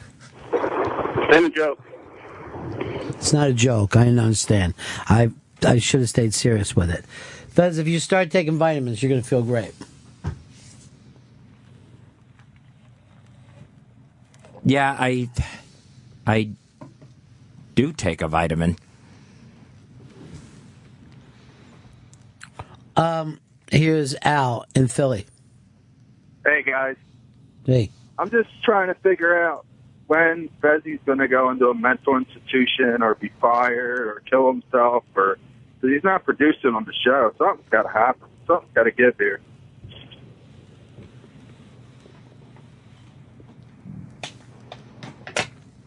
I don't know when. Here's Jay in Long Beach. Hey, what's up, guys? Hey. I'm kind of new to you guys maybe in the last 2.5 years, but hey, Fezzi, I listen to the show, man, because I love Ron, but I think you're fantastic. Fuck all those guys, man. You got the job, they don't. They hate you because they ain't you. That is it, brother. Wait, what did you just say? I said they act like they dislike him because they're not him. No, you said something that was so heavy. They hate us because they ain't us. Yeah, they hate us because they ain't us. They ain't. That's fucking mind blowing. We could build a whole movie around that. Right? I'm just saying, man. Hey, Say it, you guys are Fez. fantastic. I listen to you daily, and Fez, fuck them. You got the gig. You kick ass at the gig. They want the gig. They don't have it. They're just callers. Just rock and roll them like you always do it every day. Fuck them. Thanks, you guys. Yeah, that's why I tell him to fuck off. Fuck off, you guys. Leave Fez the fuck alone. See ya. Do do do do do do. Do do do do and growing. Kirk in Houston. What's up? Hello there. I think Hello if Fez there. does have a if Fez does have a vitamin deficiency, he's short of vitamin D. Dick. What kind of vitamin you taking, Fez? Jobel? What's going on over there with you? There's something you're not telling us, buddy. Are you saving it for the therapist? No, I'm just nervous about the therapist. I'm nervous about being set up tomorrow. You want me to cancel the guy tomorrow?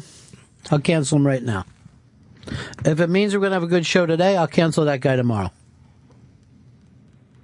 I'm just worried about it. I don't even know that. I'll cancel him right now. I'll handle him. I never even know him. I'll handle him and I'll handle Jay. What are you thinking about tomorrow's show today, man? Maybe you can knit something like that up for us or crochet it. What are you thinking about tomorrow's show today? All right, yeah, we'll work on it. Yeah. And then do another pillow that says they hate us because they ain't us, and then have a picture of an asshole on it. Yeah. All right.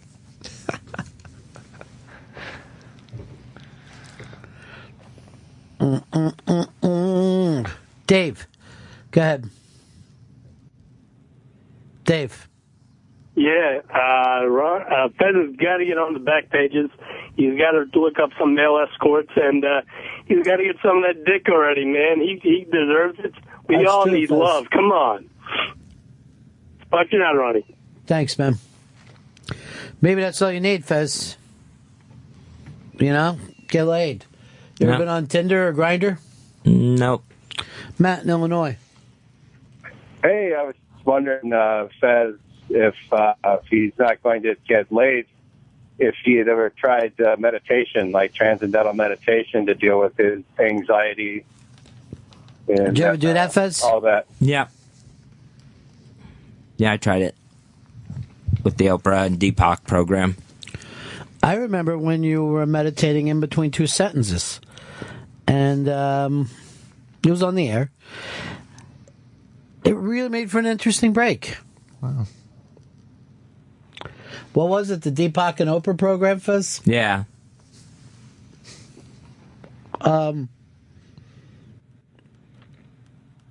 Hey, Chuck. What up, Chuck? Hey, cousin Ronnie. It's been a long time, Chuck. Do what? It's been a long time since we talked to you. Yeah, I've been trying to lay low. I don't want to get on too much.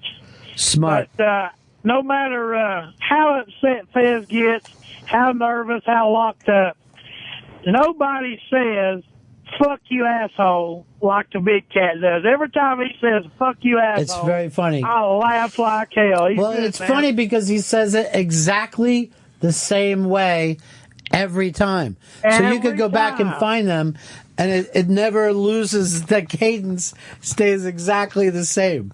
And it's been over years now.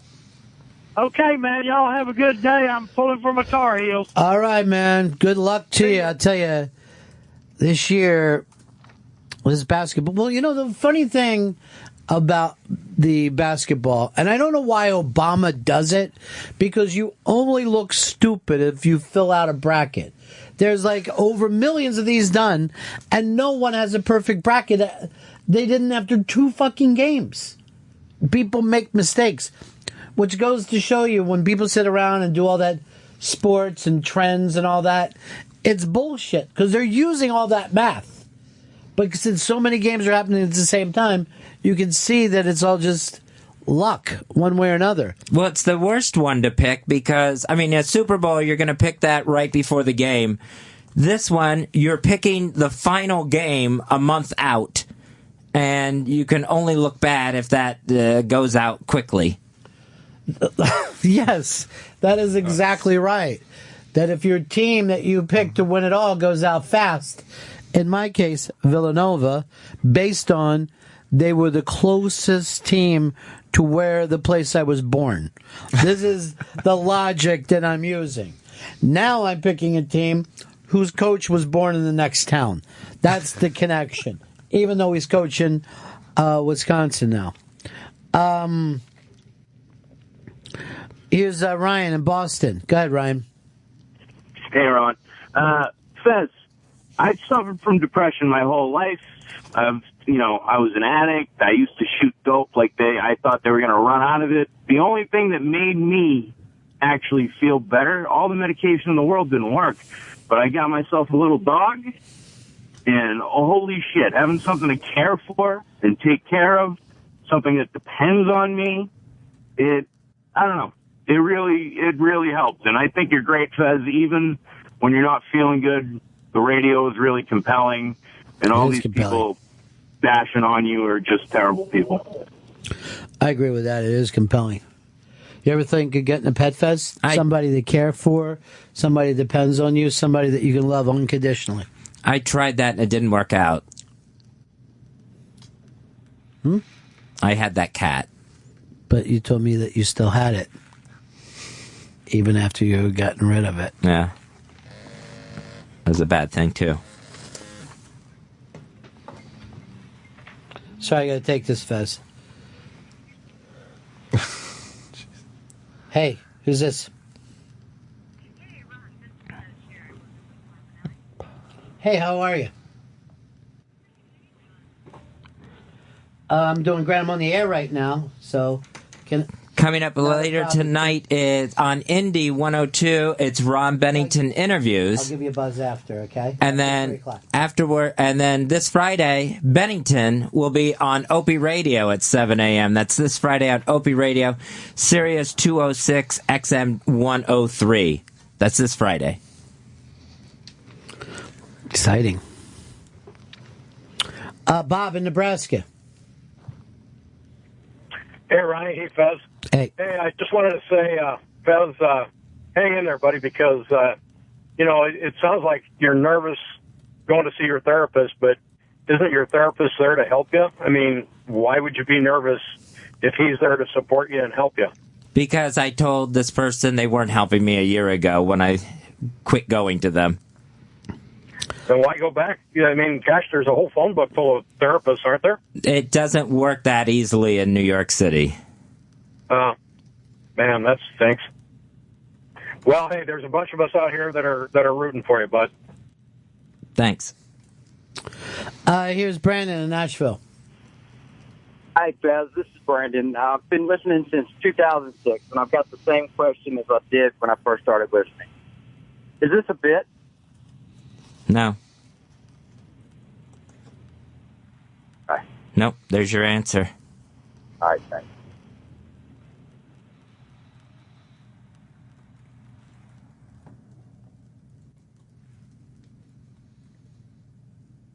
I don't know what else to say. Here's our buddy Bill in Jersey.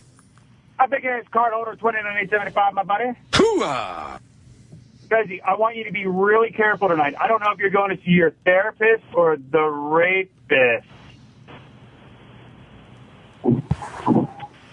Yeah, it's the therapist. You sure? Yep. But I hate to see you get raped by the rapist. That would be awful, wouldn't it? It certainly would, buddy. Fezzy, I wish you the best. I love you, big guy. You're the big cat. Thanks. Big guys are taking names. The nature boy. Woo! Why don't you try a little Nate, Fez? I don't think I can. Jimmy in Jersey. Hey, I just wanted to say, I think it's really shitty when people call up to mess with Fez because I met Fez last summer in the Village, and he was just the nicest guy in the world. He hung out with me and my wife for a little bit, took a picture with me. He's just the nicest dude in the world, so it's really shitty when people call up and try to give him shit, because if they met him, they would know that he was just like the nicest guy in the world. I think I am a shitty person because I don't remember this. It was a while ago, Fez. It was late at night. Me and my wife were walking down the street. I met you. You took a picture with me. We talked for maybe like 10 minutes. Oh, we were outside like that deli. Yeah, exactly, yeah. Okay. Yeah, and you were just the nicest guy, and I told all my buddies I listened to the show, I was like, Fez was so nice, he was such a good guy, and it just bums me out when people call in to bust your balls. It's not fair.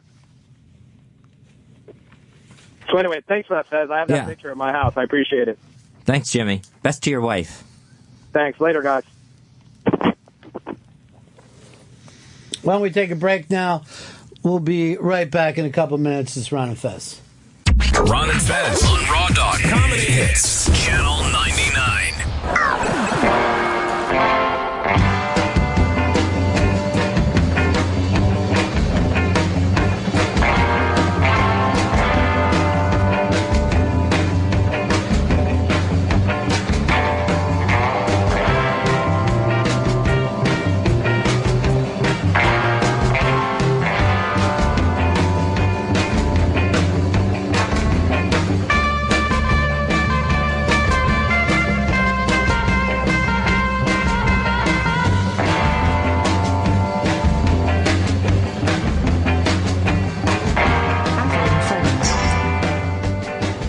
It's the Ron and Fez Show, the Caroline's Comedy March Madness Final 4 is happening tonight,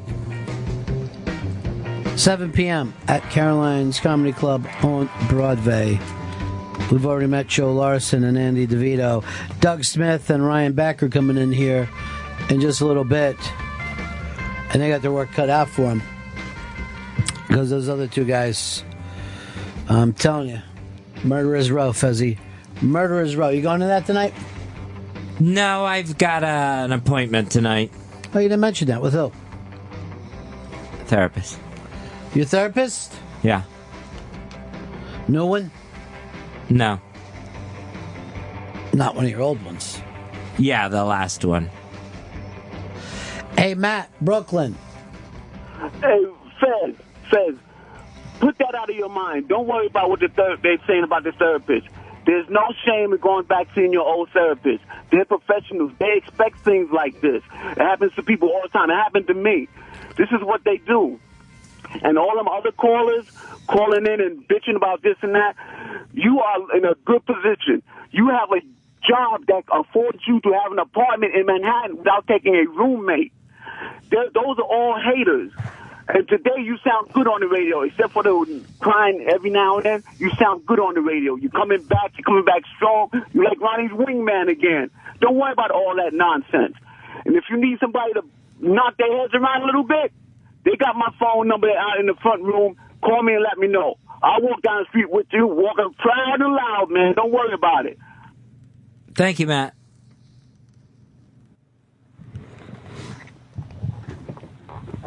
Fez, I got a problem with you and Matt going around beating up haters.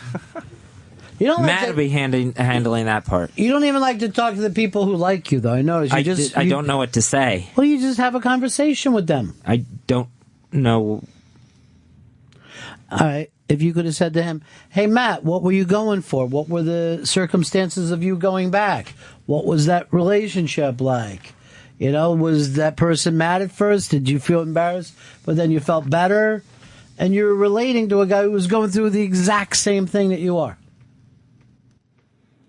Yeah, I wasn't thinking. But that's what I'm saying.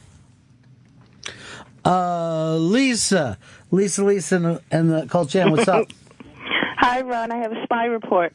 Spy report? Spy report.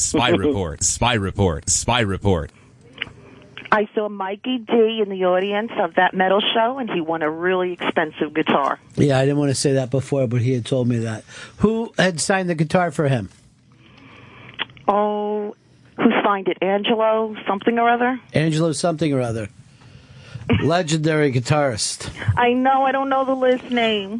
How did he stump the trunk?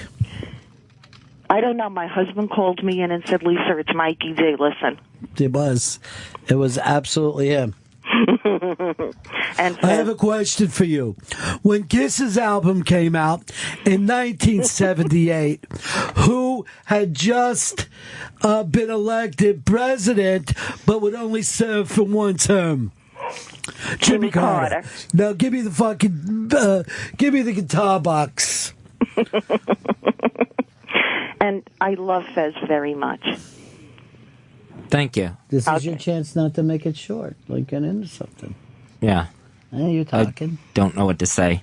What was Mikey wearing? What was happening there? I think that's actually great that Mikey D was on that show and won that guitar.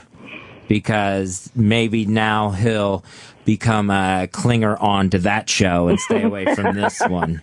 If he thinks there's a guitar every time he shows up, maybe he'll, try to make Eddie Trunk's life miserable and stay away from me. So you would this show. You would wish misery on Eddie Trunk. Fez, you don't have to say anything to me. I love you. You're the best. Thanks. And Mikey D did mention that he played drums, so I think he was looking for a drum set. That's because it's never enough for him. I'm a drummer with a Kiss cover band.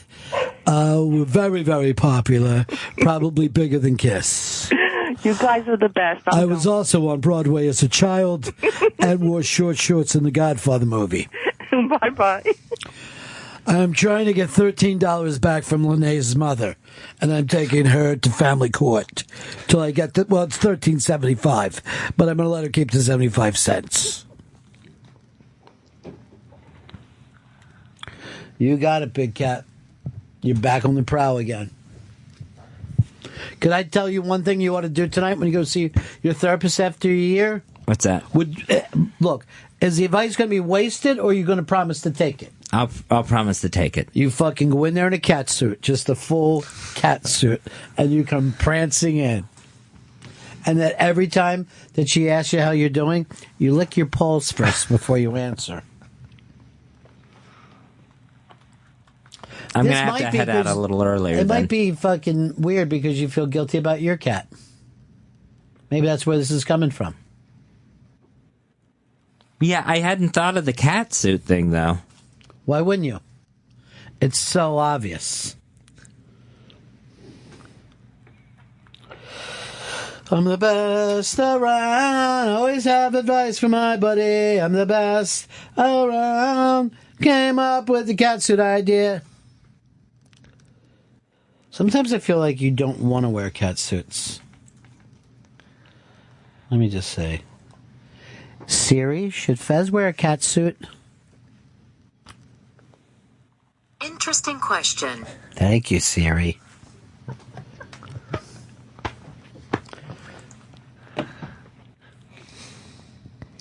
Our guest here? They're headed down the hallway. Oh, that's great. I headed down the hallway to Eddie Trunk's show, where I won a beautiful signed guitar by John somebody or other. Hey, you going to do plugs in here, Fez? Yeah. You going to do big plugs, though? Yep. You ought to give them nicknames like Doug Catman Smith and Ryan the Therapist Beck. Doug Smith and Ryan Beck, they're part of Caroline's Comedy Madness. The Final Four happens tonight at Caroline's on Broadway at 7 o'clock. Carolines.com for tickets. Doug Smith and Ryan Beck will face off against each other, and then they will take on the winner of Joe Larson versus Anthony DeVito. Listen to the confidence there. You know why? Because I'm reading it. Because you're an actor. And you're a hell of an actor. I tried to pitch that to Jay Moore. Maybe he'll put you in one of his movies. That would be fun. See, that's not a red line, right? No.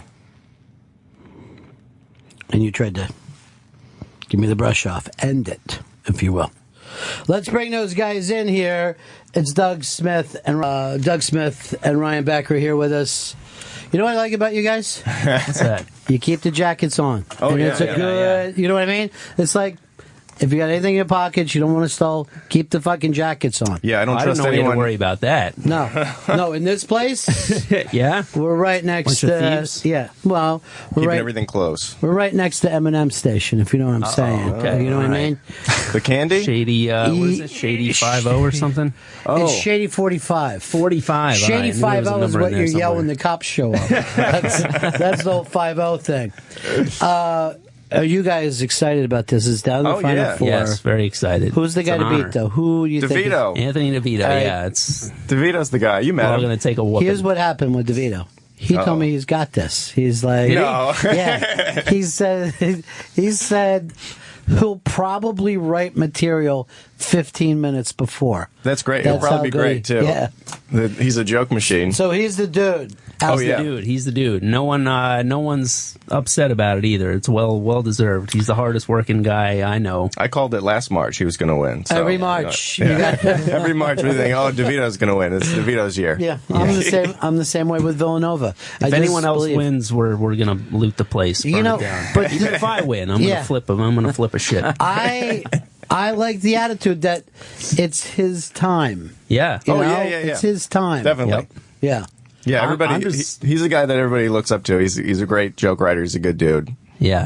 Yeah. I'm just glad I made it through the first round. I was just that's all I gave a shit about was making it through the first round. So anything because you only have how long in the first round? A minute. A minute is impossible. Yeah. What is a minute? Yeah. Right. So and then you do 2 minutes, and then you do what was it? 5, and then 8, and now 10, and then if you advance, then you do 15 later in the same show. So it's like, what do you do? What do you hold on to? They already know you.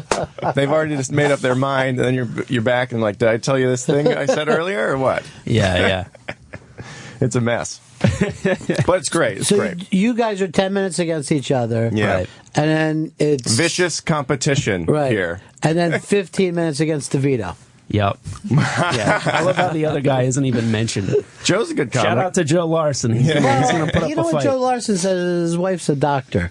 Yeah. You can't pull for a guy like that. You cannot.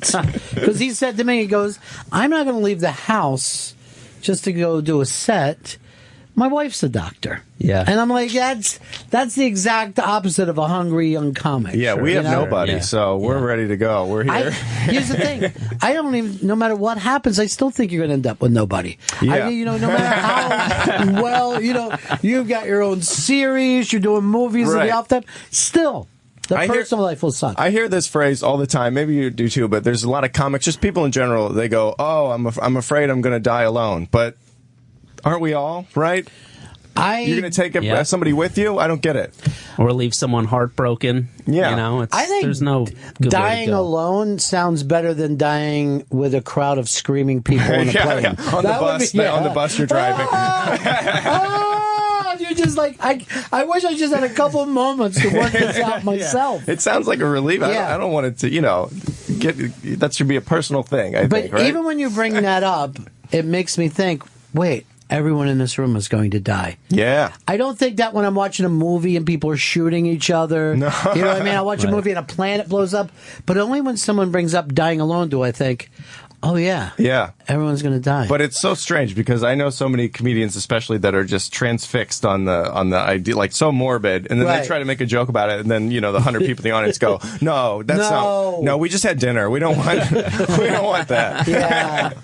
I think grass is always greener though, because I have a wife of 2 years, so I feel like I'd rather die alone. You know what I mean? Like that's gonna suck for her, and I know I'm gonna go first because I'm the far less. Well, you got to go first. A lot of red. You know what I mean? Like every man has to go first. Yeah, you got to go, and then kids, then you got to go. Look at me.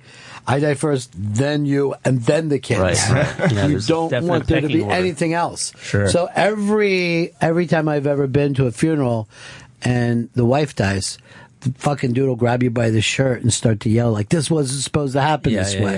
Yeah. And should have been me. Yeah, and I'll just be like, "Hey, it's not a rule, dude. You just can't never agree with know." him. Yeah. Boy. Do you agree with him? Well, yeah, it should be you, man. I wanted it to be you. That's what I was interested in. But these people on my street, they had a baby the other day, and I actually said, I go, how long do you think before this baby dies? And they're like, well, people live longer. I go, yeah, but we're in New York, something could fall on it, or hit by a California's truck. running out of water. We don't know what's going on. They got 1 year of water left. Yeah, isn't that terrifying? 1 year? 1 year. Did you see that? There's an it. article. 1 year. Yeah. Oh my God. I had no idea how morbid this was going to be. Well, it's kind of the energy I put out. I actually have a baby on the way. You didn't even know this. I just started telling my family this week. So yeah. Holy now, cow. Now I really have now the fear you of tell God the in me. nation. So. Yeah. You will never. I will tell you, you'll never going to have another relaxing moment. I know. That is it. You never had one before, actually. No. But now you got something worth worrying about. Like Fez is worried. He's going, but Fez, he's made it to late in life. But he's going to die alone, and he's already, what I mean? He's just packed with anxiety, and he's seeing a therapist that he yelled at a year ago and said, "You can't help me," and now is going back, I guess, crawling to her, begging. Yeah. Oh, you need her to take you back? You come back? Yeah. Oh, wow. Yeah, sure. She already put a wing on her summer house. Did she up the price, or did she be like, with open arms? Did you guys talk money? We haven't talked money yet. I'm sure that'll... Isn't that the worst part of therapy? Is the money exchange at the end? You feel like such a. I would only give cash, and I put it down her top. Here's a little something, and either that or just throw it, hit her in the chest, and go, and then hit her with another 20, and go. I always tip my horse. Because I've been like emotionally disturbed in there and crying. Yes, no, and then. Don't even think to pull out the checkbook to. Oh, I thought you meant your cock. No. You said pull out. No wonder she doesn't like checkbook. Checks. Come on. Then it is. Let's see what we have What's here. What's the date today? She doesn't 15. take a card. I'm still writing 14. The beauty of it, Fez, is you're current. You're staying up to date with stuff. Yeah, that's good. Yeah. It's always good to be in the moment. Yeah, you're in the moment. Now, do you have like a big inkwell and a feather pen? Let's make this out. He's writing thou across it.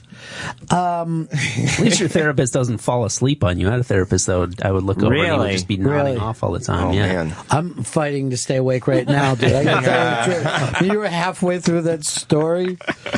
I'm just like, when is this ending? What were you seeing a therapist for? Oh, just general. I grew up a Jehovah's Witness, so that's I think has done a number on me.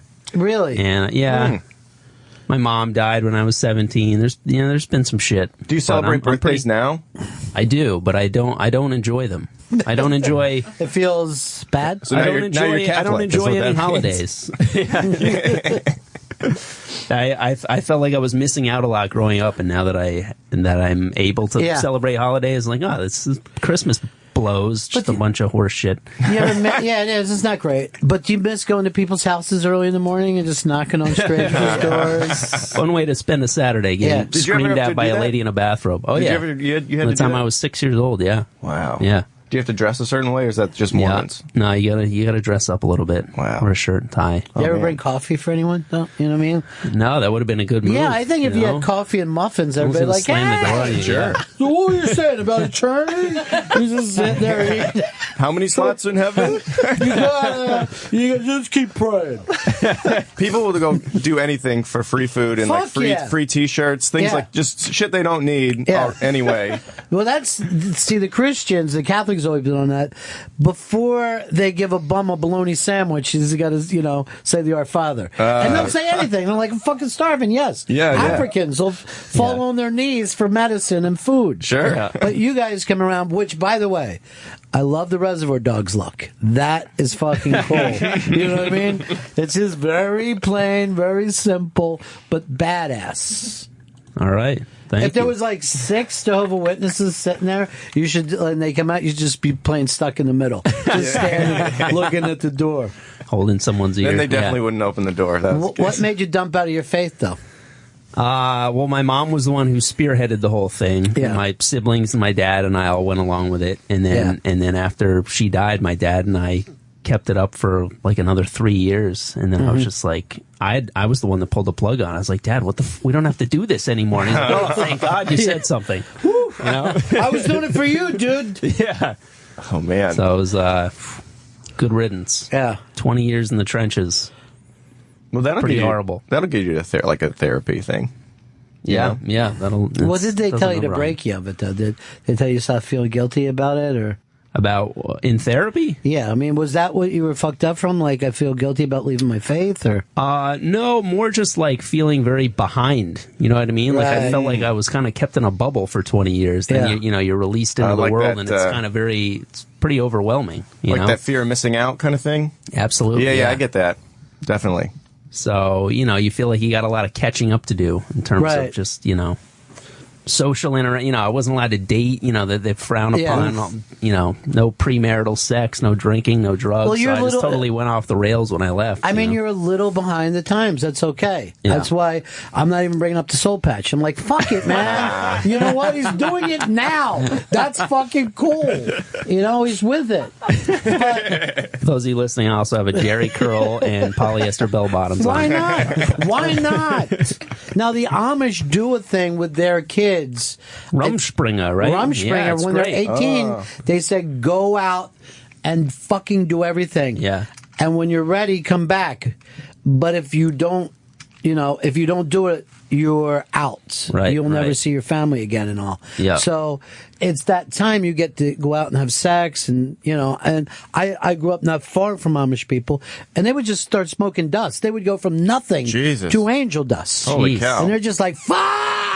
And you're just like, all right, Wow. enjoy yourself. Yeah, that's pretty heavy right there. Yeah. I know there was my friend is raising her child a vegetarian because her whole logic is like, oh, when he rebels, he won't rebel too hard. He'll just eat cheeseburgers and stuff. Yeah. But I don't know if that logic works for me. No, I think it does. And that's why I like any school that has a uniform because a kid will just pull his shirt tail out and he's fucking And he James feels- Dean. yeah. But if you don't, if you have a very liberal school, Then the you gotta clothes go are off, nuts. yeah. You gotta go nuts. You gotta go crazy. Yeah, maybe tactic. that works. Yeah. I'm really curious to see how it turns out when he's 17. If he's just thinking a cheeseburger is making him cool, though. If he's just sitting there Right. fucking You see what I'm Rebel doing? by slaughtering to cows be and wild, just fucking eating a cheeseburger, feeling like he's badass. I like it though. Yeah, I mean, I guess that's. I don't know. Are you gonna? What are you most afraid of with this baby thing? Well, like you were saying, just like horrible shit happening. One of my biggest fears living in New York City is getting killed by a falling air conditioner. Sure. You know what I mean? That happens all the time. all the time. I got All the that one time. now. I just now. Every now and then it'll just enter Yeah. my head, and I will quickly just shoot out from the side of a building and A woman start got walking killed down by the middle of the street. plywood last week. And plywood blew off a building. Oh, my During God. that wind, hit her, killed her. She's like young woman Christ. doing well, living downtown. Yeah. Over. God. Over. This is just a jungle. Yeah, it is. It's a jungle. That's what you terrifying. got to worry about with your baby. External factors, Yeah. things you can't control. So Yeah. here's what we're going to do. We'll just write down everything that we're nervous with your baby about, but we won't bring it up on the air. Oh, great. Just write mine, and then I'll just turn it over. No one's going to see it. I'm Great. telling you right now, I think DeVito's got problems. I think one of these guys is ready to pop up. Ooh. What? Yeah. Excellent. I'm You hear I'm that, impressed. DeVito? He's so full of self-doubt that I'm shocked that he actually said he's got it in the bag. There's no way he said that. No, he did. He's like, dude, I don't even know why I'm fucking doing this. Yeah, He goes, there's no- I could go on my couch, fucking call them on the phone, put it up, and I'll kill next to these guys. Oh, man. Christ. Is it weird, though, to compete against your friends because you're all buddies together? Sure. This It is is your weird. class. This is the Yeah. guys that you come up with. Right, Yeah. right. Who do you guys consider the class before you? Like, who's the next guys that you're like, oh... above yeah, there's, above us? yeah. I mean, like the guys in that terms were of time and breaks and stuff like that. the guys that have been hosting, Sam Morrill, Mark Norman, Yeah. Like Sean Donnelly. Yeah, Right. those fellas. yeah, they're all guys that Mackie, were, all those guys. yeah, yeah. Yeah, because I feel like they were kind of where we were a couple of years ago, and now working more of the clubs and able to do some Yeah. more TV, things like that. So, yeah, I would say those. But there fellas. is time that you got to put in, man. Oh, Absolutely. definitely. And that's how Yeah. it should be. That's why I think we're all collectively like, yeah, it's DeVito. Pick DeVito. Yeah. What are you doing? Why are we having a contest? Just work the guy. Give him some Right, spots. right. $20 in a meal. Help him out. And me and DeVito actually started around the same time. We used to do mics at Eastville together all the time. But he's really hitting his stride like nobody else, and he hustles harder than anybody. So just because we started out, I still don't feel like I'm You know that in the same you haven't league put as in the him. work, you said. I mean, I know you're Yeah. right. I work hard, but Right. he works harder. Mm. He's got a knack where it's well deserved. He'll get a new idea, and then it'll come out like a finished bit. And Yeah. there's like no ums or ers or like, Oh, yeah, what yeah. else should I say? There's none of that. The with him. ums and ers are a big pitfall of mine.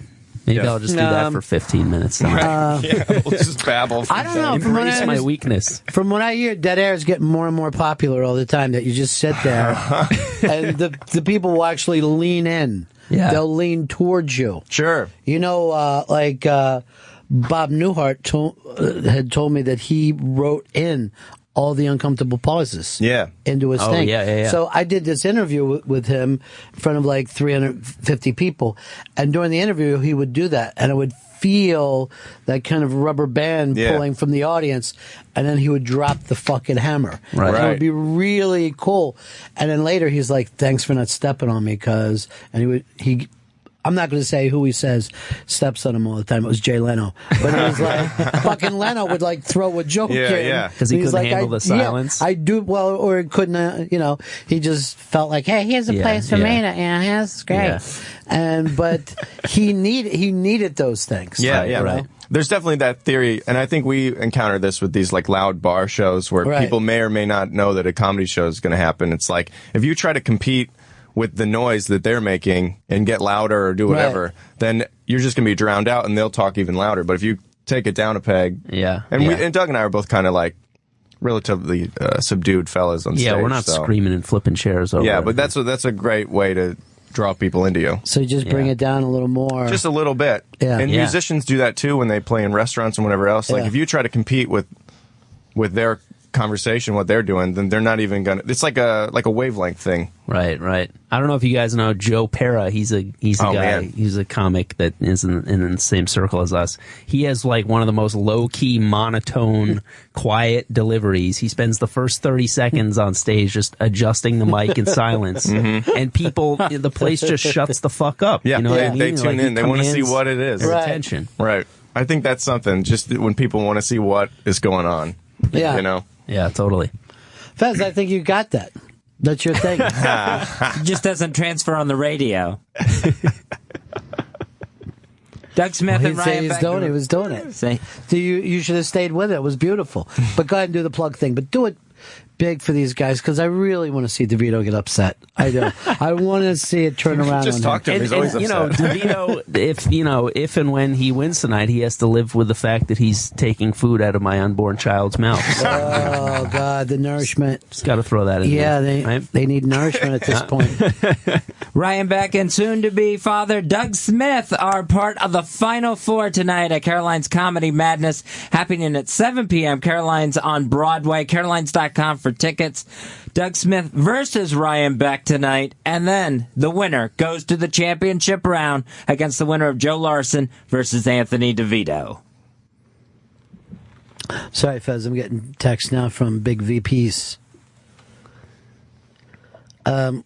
You got to keep talking when I say that. Oh, okay. Or just do that thing that you do where you bring it down a little bit. Yeah. Let's see your delivery when you're that way.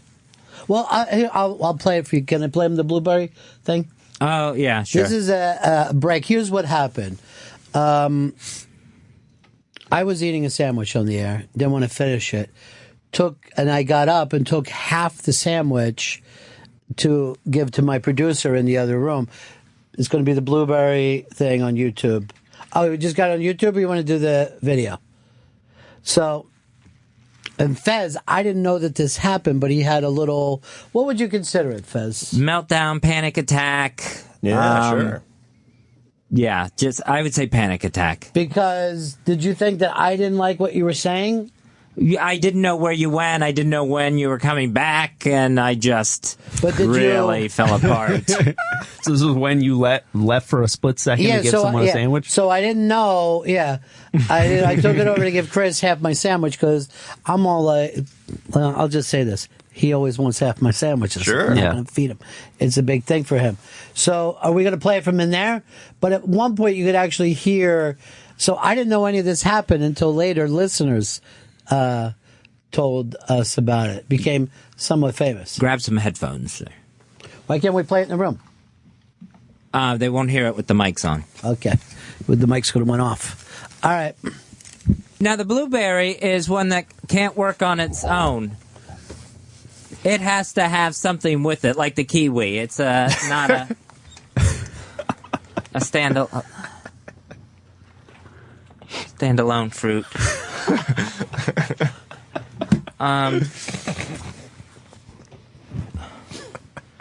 The voice is going to get the spot after the Super Bowl. That's, of course, if we have a Super Bowl this coming season. That's not the one that I like, though, because I like it the way that it went on longer. But I think That's you guys, pretty great, though. Yeah, it is pretty amazing. He was about to give his recipe for fruit salad. Yeah, it was just a whole thing, and then like later, people had brought up of all the people that do eat blueberries. They just have blueberries. Sure, yeah. There is no. They're packed with antioxidants. Yeah, just pop a couple handfuls. Yeah, it's a superfood. But so the people at home heard that. Yeah. But you have a tendency for that, right? Yeah. Now, I think the reason why people who speak for a living find it funny is because it's always right there. You know what I mean? Yeah. It's always right there that could happen. You see some guy in his teleprompter goes out on the news. He just shorts. His brain shorts. He just shorts. Yeah.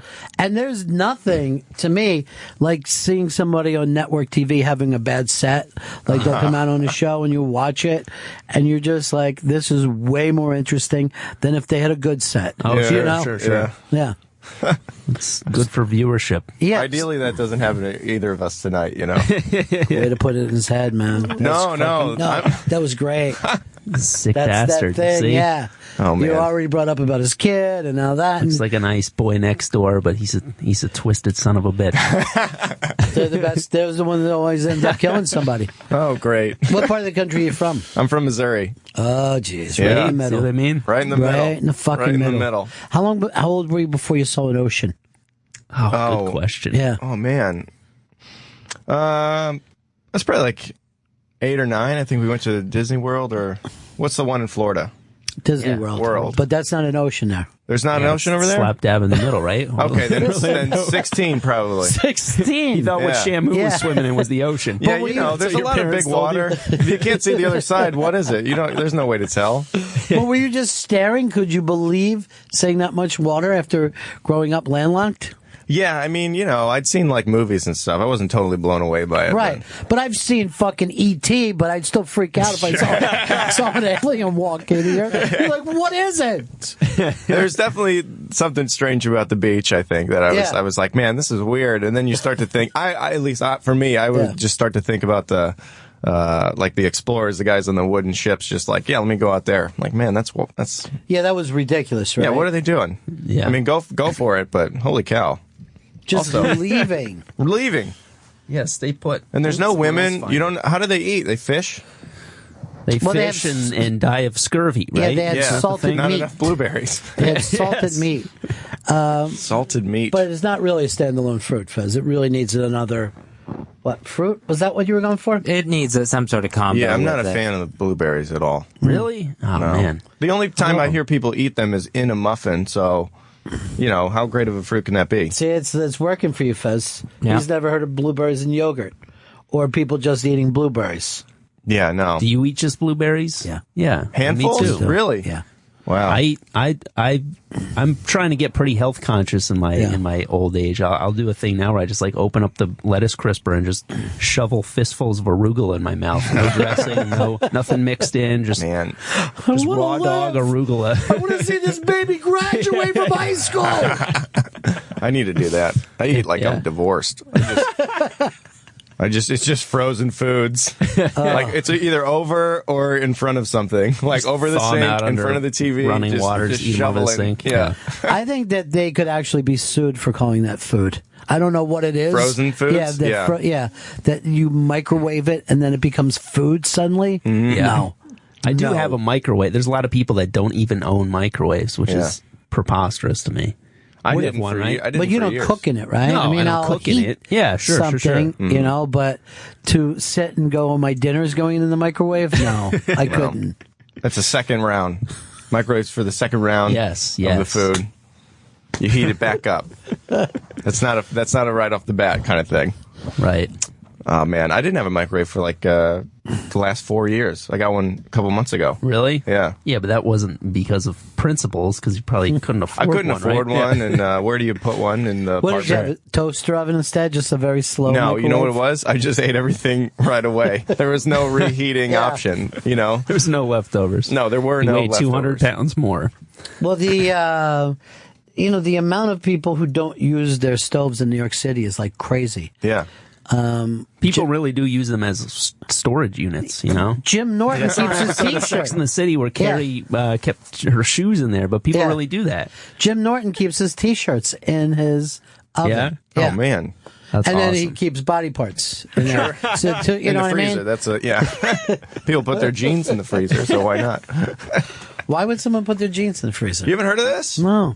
You have a freezer to like get the smell out, and then it doesn't affect like the way that they fit, and if they like wear when they wear in the It doesn't washer break and down the the dryer. fabric. All right, but doesn't that smell stay in your freezer with your food? I would assume so, but it's all frozen. Is that food anyway? So How's that? I mean, how's your that ice supposed is to in there. clean it. No, some people are adamant about this jeans freezer thing. I'm not. I'm a traditionalist. I like them to be on my body or in some kind of closet. I'm glad you made that stand and put it out I'm there. a jeans traditionalist. I know a guy, Fez, you know him, he worked for us, that big guy, and he had something wrong with his feet, where his feet would stink, and that he used to have to keep his shoes in the freezer. Jesus. Yeah, he put his at sneakers night in there. Because of whatever foot funk that he had. I don't know what was wrong with him. Something. That'll cure you eating TV dinners, right? Yeah. That's definitely. He had TV dinner foot, is what they actually ended up calling it. He'd eaten, I think the most TV dinners you could eat is 12 before, the limit is gone. Now, Fez, you've always been a single guy, right? Yeah. But you have a lot of friends. No. That you don't have any friends. No. So what is dinner like for Fez Whatley? What do you do?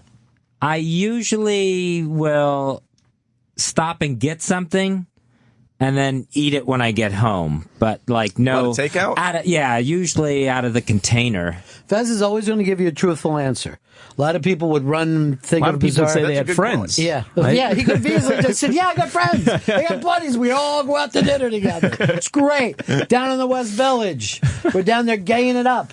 But I think, and I'm being honest about this, there's something sadder about like a single gay guy sitting in his apartment eating alone than a single hetero guy. There's just something like... Yeah, because you think that... Well, yeah. So you're under the impression that gay people are more social than... Yeah, I think that they run in packs and they have more fun. And then they're pick of the litter, right? They just have... And I mean, like, let's face it, and I'm not saying this in a bad way, Fez, but they will blow each other at the drop of a hat. You could go to a party and everyone will have sex with each other. This sounds a lot like Doug's fear of missing out thing. Yes, this is what you missed out on. Gay 80s. I got a whole nother world to get in on. But see, the thing is, Gay 80s. you know how, like, dudes don't normally turn down sex, right? Sure. Well, this is two dudes together. Yeah. So if you're sitting there and two guys would say to each other, you want to just blow each other? A guy would more likely say yes. Yeah. Sure. I mean, I don't know. I don't know that I could...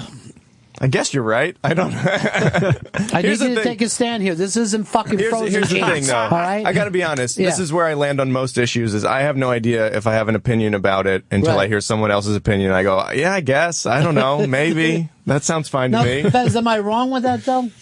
No. He's not. Am I right that the gay guy with nothing to do is even sadder than the straight guy? I mean, the lonely guy is always going to be a sad thing. Sure. You know what I Lonely mean? person. Yeah. Well, it's because a single straight man, if he's like, well, I'm going to get out of the house tonight, go to a bar, his odds of picking somebody up are very slim. But a single gay guy, if he goes out to, his chances are much better, right? So I would think you would just want to play the odds. Social options, I would be better. But I think even getting laid options. Absolutely. I think it's got to be as easy for a gay guy to get laid as it is for a woman to get laid. Yep. And that's fucking simple. Yeah, but also the quality of these sexual encounters have to be in the shitter. That's a different situation. Yeah, We're but that's also a deterrent, at least for me. I want to have like a good sex. I don't want to have... So you turn down sex? Well, listen. Have you ever once turned down sex? Sure, yeah. Then you're gay. Oh. That's all I'm saying. All right. If you turn down sex Well, it was with from a a woman, guy, so does that... that came back. But you have turned down sex. Someone's come up to you and said, I mean, okay, nobody ever has said to me, hey, you, let's go have sex, right? So I guess in that sense, no, I haven't ever turned it down. But I've definitely been like, maybe there's a chance here. I'm exhausted. I'm already way too drunk, and I got to get up at 6 a.m. Let me go home. I've done that. I've bailed on a night. There's a fine line between gay and responsible. See, I think the only people that have had someone walk up and say, hey, let's have sex right now is gay guys and Brad Pitt. You know what I mean? Like, I think it's happened for Brad Pitt where he could go, I will definitely get laid tonight.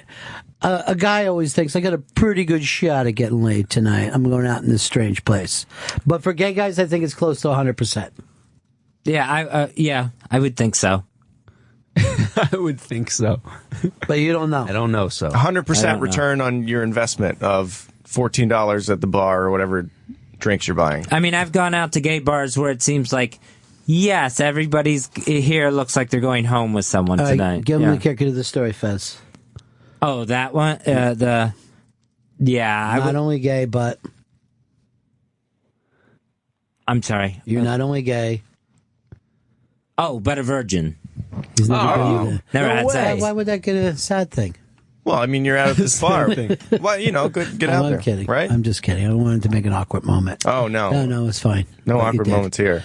No. Is this like a lack of interest thing? Just a fear thing. Oh, a fear thing. Okay. That's understandable. Fear of what? Being bitten? I hope that doesn't happen. I don't want to be bit. Well, it happens. Are you looking forward to eventually getting rid of the virginity, or is this something that you're it's okay become with? such a big thing in my head that now the fear is really gigantic. Sure, yeah. Oh. Well, that's a shame. Maybe you can find somebody that's very understanding about it. And Are you looking for somebody? So I got the perfect thing if you're looking to turn somebody on. What's that? Jeans in the freezer. Just some really cold jeans. Yes, it is. Just become walking in with these ice jeans. Yeah. Just like, do these jeans look too cold? Is your dick invisible, or you just keep your jeans in the freezer? It seems like you could just keep ice packs in your back pocket and everything would stay fresh for a while. That's a great point. If you're following this freezer theory. And then you get wet eventually, right? You sit on it. You got to sit on your pants. Listen. Because you went for get wet, and then he was like, wait, maybe he thinks he's right. Like a girl thing. Right. I don't like the gay guys, your dicks get wet if you're turned on by a stud. That's what he's saying. Oh. Can I ask how old you are, Fez? Oh, no. I can't? All right. Well, I'm only wondering because it only gets harder. Obviously, the longer you wait. Yeah. Like I was 21 because of the whole Jehovah's Witness thing, and I felt way behind. At 21. I was 20 by popular demand, so that whole thing. So are you in the area of them? Is that how old you are? I'm a little older than 20 and 21. I'm a little north of that. You're older if you could put those two numbers together and then slide a third one in.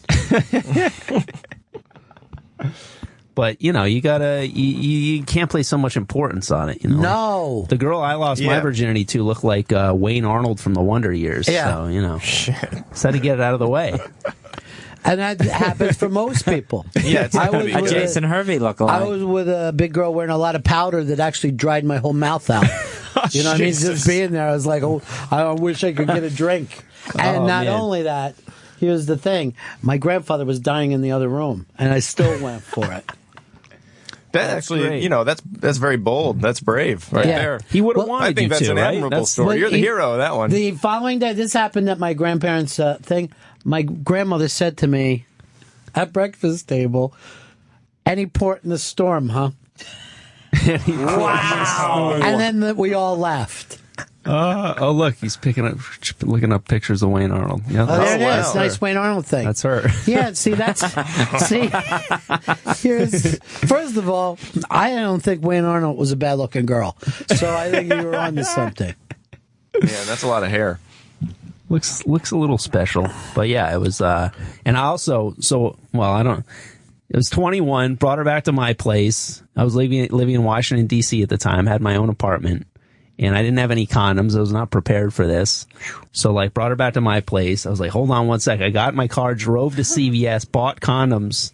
And I was like, I don't want to, pop my load in 30 seconds. So I rubbed one out in the car real quick before I went back inside. Smart. Nuisance batch. Didn't help at all. Yeah, it didn't make a difference. Maybe bought me an extra 7 seconds. But how long were you gone? 10 minutes. That DC traffic, that could take forever. That Beltway. Why is really that the part of the story that you focused on? The traffic. Yeah. That's an interesting thing, though, Fez. You keep a condom in your wallet? No, I don't. So you don't even expect when you go out? No. But I guess for you it's great because you could borrow. The other person should have one on him. Yeah. You got an extra one? I could say I just ran out. Do you have one? Do people keep condoms in their wallet? I never did that. Because I feel like if it falls out, it just looks like I don't know. It just looks... Yeah, like you're planning on it. It's a little weird. I just keep one in my sock. It feels like there's a motive kind of thing. But I guess you got to hide. I don't know. I think it's smarter to tape it to the outside of your wallet. Just let people know. Kind of like a flare in the... Yes. So Fez's other thing that he's concerned about, and I never thought about this before, but he's worried about dating someone that can beat him up. And I'm like, oh, that's weird. Me too. Women think about that. You know what I mean? Like when you're a girl, you're like, I hope I'm going out on this blind date. I hope he doesn't choke me to death. But we've never. Then when Fez brought it up, I'm like, I guess all chicks worry about that. You think all women do? Yeah, I think in the back of their mind, they're thinking this dude could choke me. I'm always fascinated how any women live in New York City. I mean, because of just that, there's so many. Plywood, all of it. Right.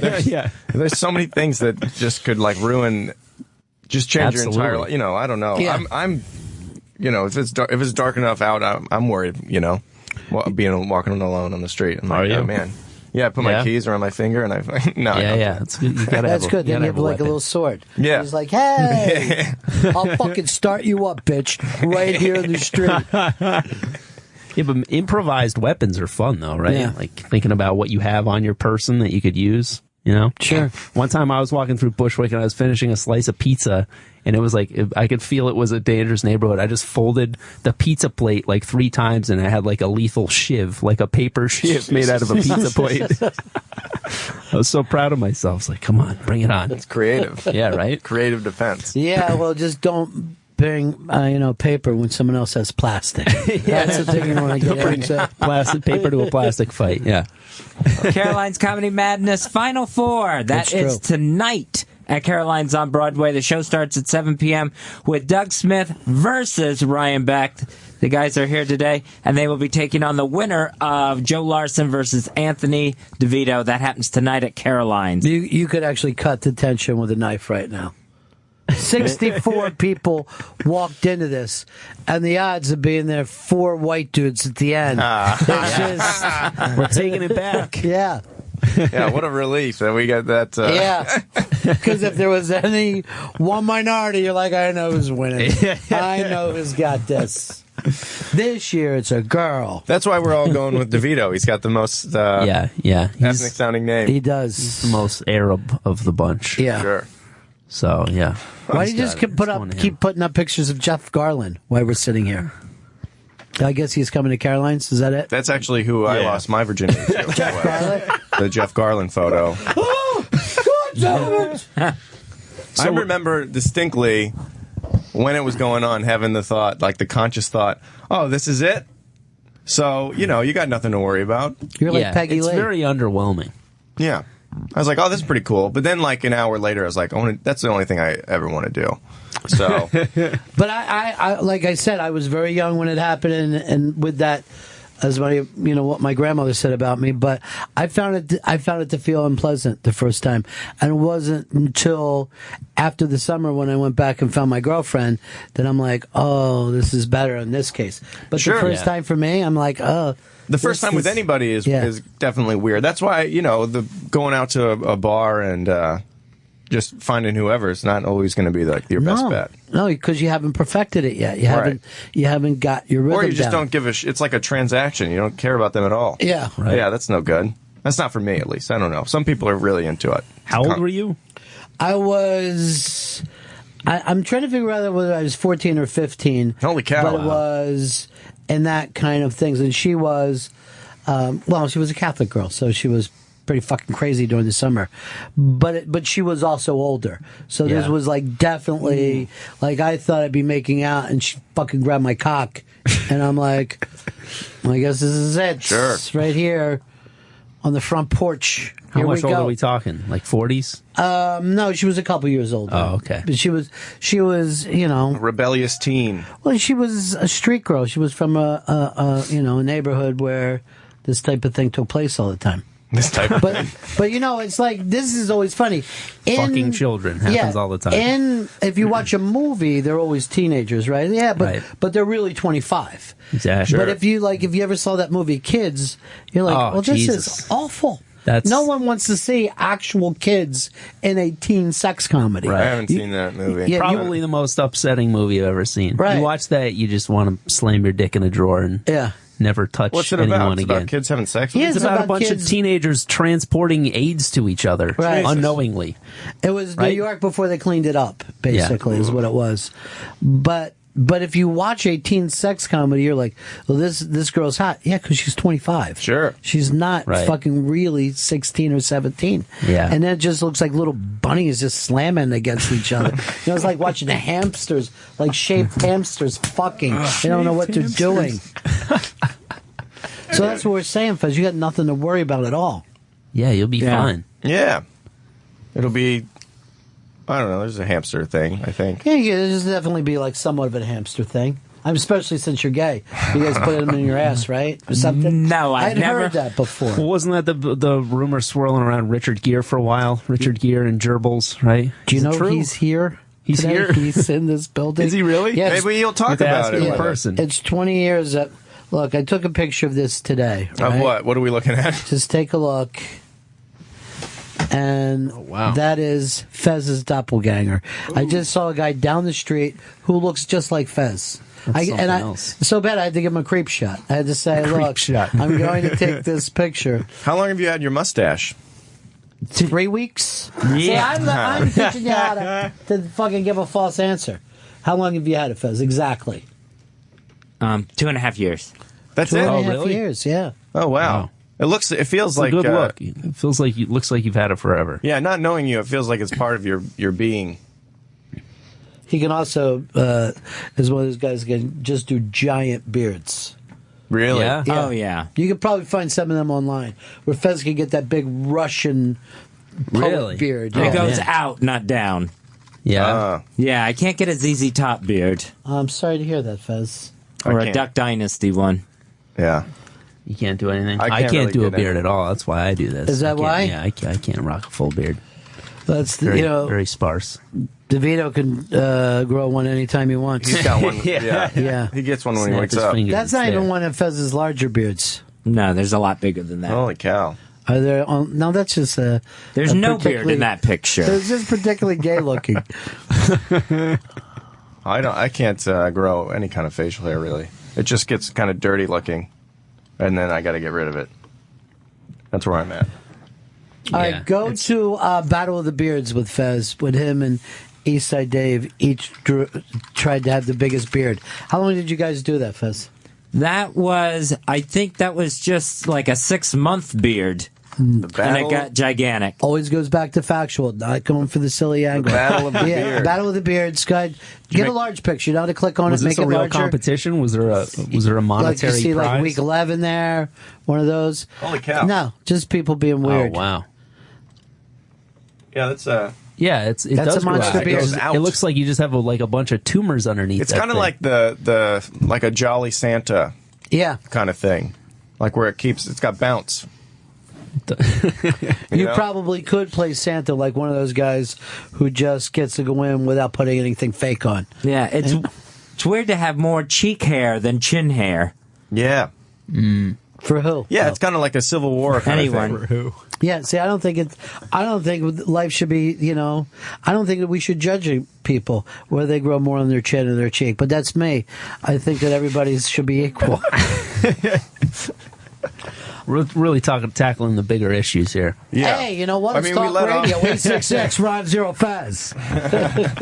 We let off with death, so I mean, anything after that, yeah. we're just. It's sad we didn't stay with that. I was hoping that we would. I mean, bringing up Oh, the we can fact always that go back. Yeah, each of us it's will be always dead. there. It's always ready for us to. Particularly you. It's right under the surface. Oh, Yeah. particularly me. It is that I have this sense about people, and I'm not sure. I'm just worried. You think that's I'm going to all. make You it to worried 7 about o'clock? him? Yeah. Really? boy. Are you having a premonition of? There's just you seem like the kind of guy that something would happen that would die young. Oh, wonderful. Like I'll say this: if I got on a plane and you were sitting there, I'd probably get right back off. I'm like, I'm not doing this. I'm not fucking doing this, man. That's funny. Look at this. Look at that plane wreck. That would Oh, ruin- boy. They were on an 8-minute fall. I was supposed to be on that one. Isn't that weird how that? I was up there. I was on the top of that thing 2 years before. People would, after 9/11, would always tell you when they were in the towers. I was just in there 3 years before. Yeah, that's when it was safe. Yeah. That was a fine morning, the day that you were there. And then people, they want to somehow be attached to the tragedy. I think people do that still today, even. Yeah. It's definitely a big thing. I feel like wanting to a similar. You see somebody like a celebrity die or whatever, and people immediately will post their particular relation with I met them Joan Rivers back in 2007. Yeah. They always got to make it about themselves. Yeah, I mean, however you mourn, but I feel like so I feel like just narcissism in general is it's a big commodity nowadays. It's really on the uptick. Absolutely, yeah. Yeah. Through Twitter what? and all these things. Twitter makes everybody feel like a celebrity, like a public person. People used to feel private. Now they're going like this. I got a lot of follows. You know what I mean? And you're like, really? Yeah. So what? Yeah. I got a bunch of retweets. Okay? Sure. Right. That's not the same as making a movie. Right. You know? No, that's a great point. All right, look at this. This is a picture of Fez when he was younger, and this one's hard to believe. And Fezzy, whoa, I know I've holy worked shit. with you every day for all these years, and I don't remember this look at all. I don't remember That's us that in Washington. big beard. Yeah, that's when we DC. worked in Washington. That's WJFK. This is pre-heart attacks. Yeah, Pre-heart attacks? Yeah. You've had multiple heart attacks? You've had more heart attacks than Jesus. sex? Yeah. 4 more. Damn. 4? Yeah. Holy cow. What do you eat? I've had. You eat, what kind of stuff you eat? Bacon. Still? Well, bacon, wrap bacon. Oh. Do you see that pizza commercial where they're saying we put 3 feet of bacon on this pizza? Oh, around the crust, yeah. Let's crack it up. I don't understand the whole bacon craze. I think it's ridiculous. Fucking internet again, too. It's fucking stupid, don't you think? Yeah, but Bacon's I like fine, I like but bacon. it's good, but bacon in On your everything? cupcakes and in your bourbon and shit. I think it's all of that rebellious thing. It's like, well, I'm crossing the being line. bad, and then these ladies, middle-aged ladies will eat it. I do the same thing, but I shoot meth. I'm like, I'm being Ooh. rebellion. You know what you need? Bacon wrapped meth. Yeah, That's I love that. Little Tastes bacon. so good because it's crunchy. Yeah, bacon infused. Well, we got to meth. wrap this up, Fezzy, and I'll tell you this. I feel like you made 2 new friends today. I feel the same way. All right. Give us the semifinal winners, and then who's going to win the finals. Fez is done. He can do this at the drop of a hat. All right, tonight it is Joe Larson versus Anthony DeVito. Anthony DeVito advances. Sure. And then they face the winner of our guest today, Doug Smith versus Ryan Beck. That's Doug Smith. That's only because Beck's not going to live long enough to make it to the fucking show. I feel bad. Winner by default. Yeah. But I'll take it. It happens at Caroline's tonight at 7 p.m. Caroline's Comedy Madness, the Final Four. Go to carolines.com for tickets. I'm going to tell you right now, I'm picking Joe Larson to upset the field? Everybody? Yeah. No. And then just lay it down. He's a good comic. Oh, okay. He's going to leave all of his material during the open night. He's a Against good comic. DeVito. Yeah, whoever wins between you guys, Carson's already going to I exhausted all my best shit. Yeah. Yeah.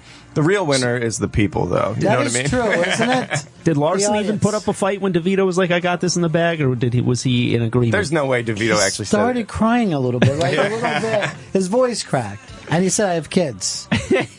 Already made kids, so he's Yeah. got you beat. Yeah. And then he went on to join the Air Force in World War II. I just think he looks like a flyer from the 1940s. He's got a very classic jawline. He's got that very harsh part. Yeah. Right? Like if this was 19... Looks like the Rocketeer. Yeah. If this was like 1941, people would say, I'm going to put you in the movies, son. Excuse me. I mean, he had that perfect look. Yeah. On Twitter, it's at I am Ryan Beck and at Who Doug Smith. No question. All right, thanks, guys. That's it. We're Thank done. you guys so much. It was a pleasure to talk to you guys. Same here, Thank you. man. That's the Dubai Show.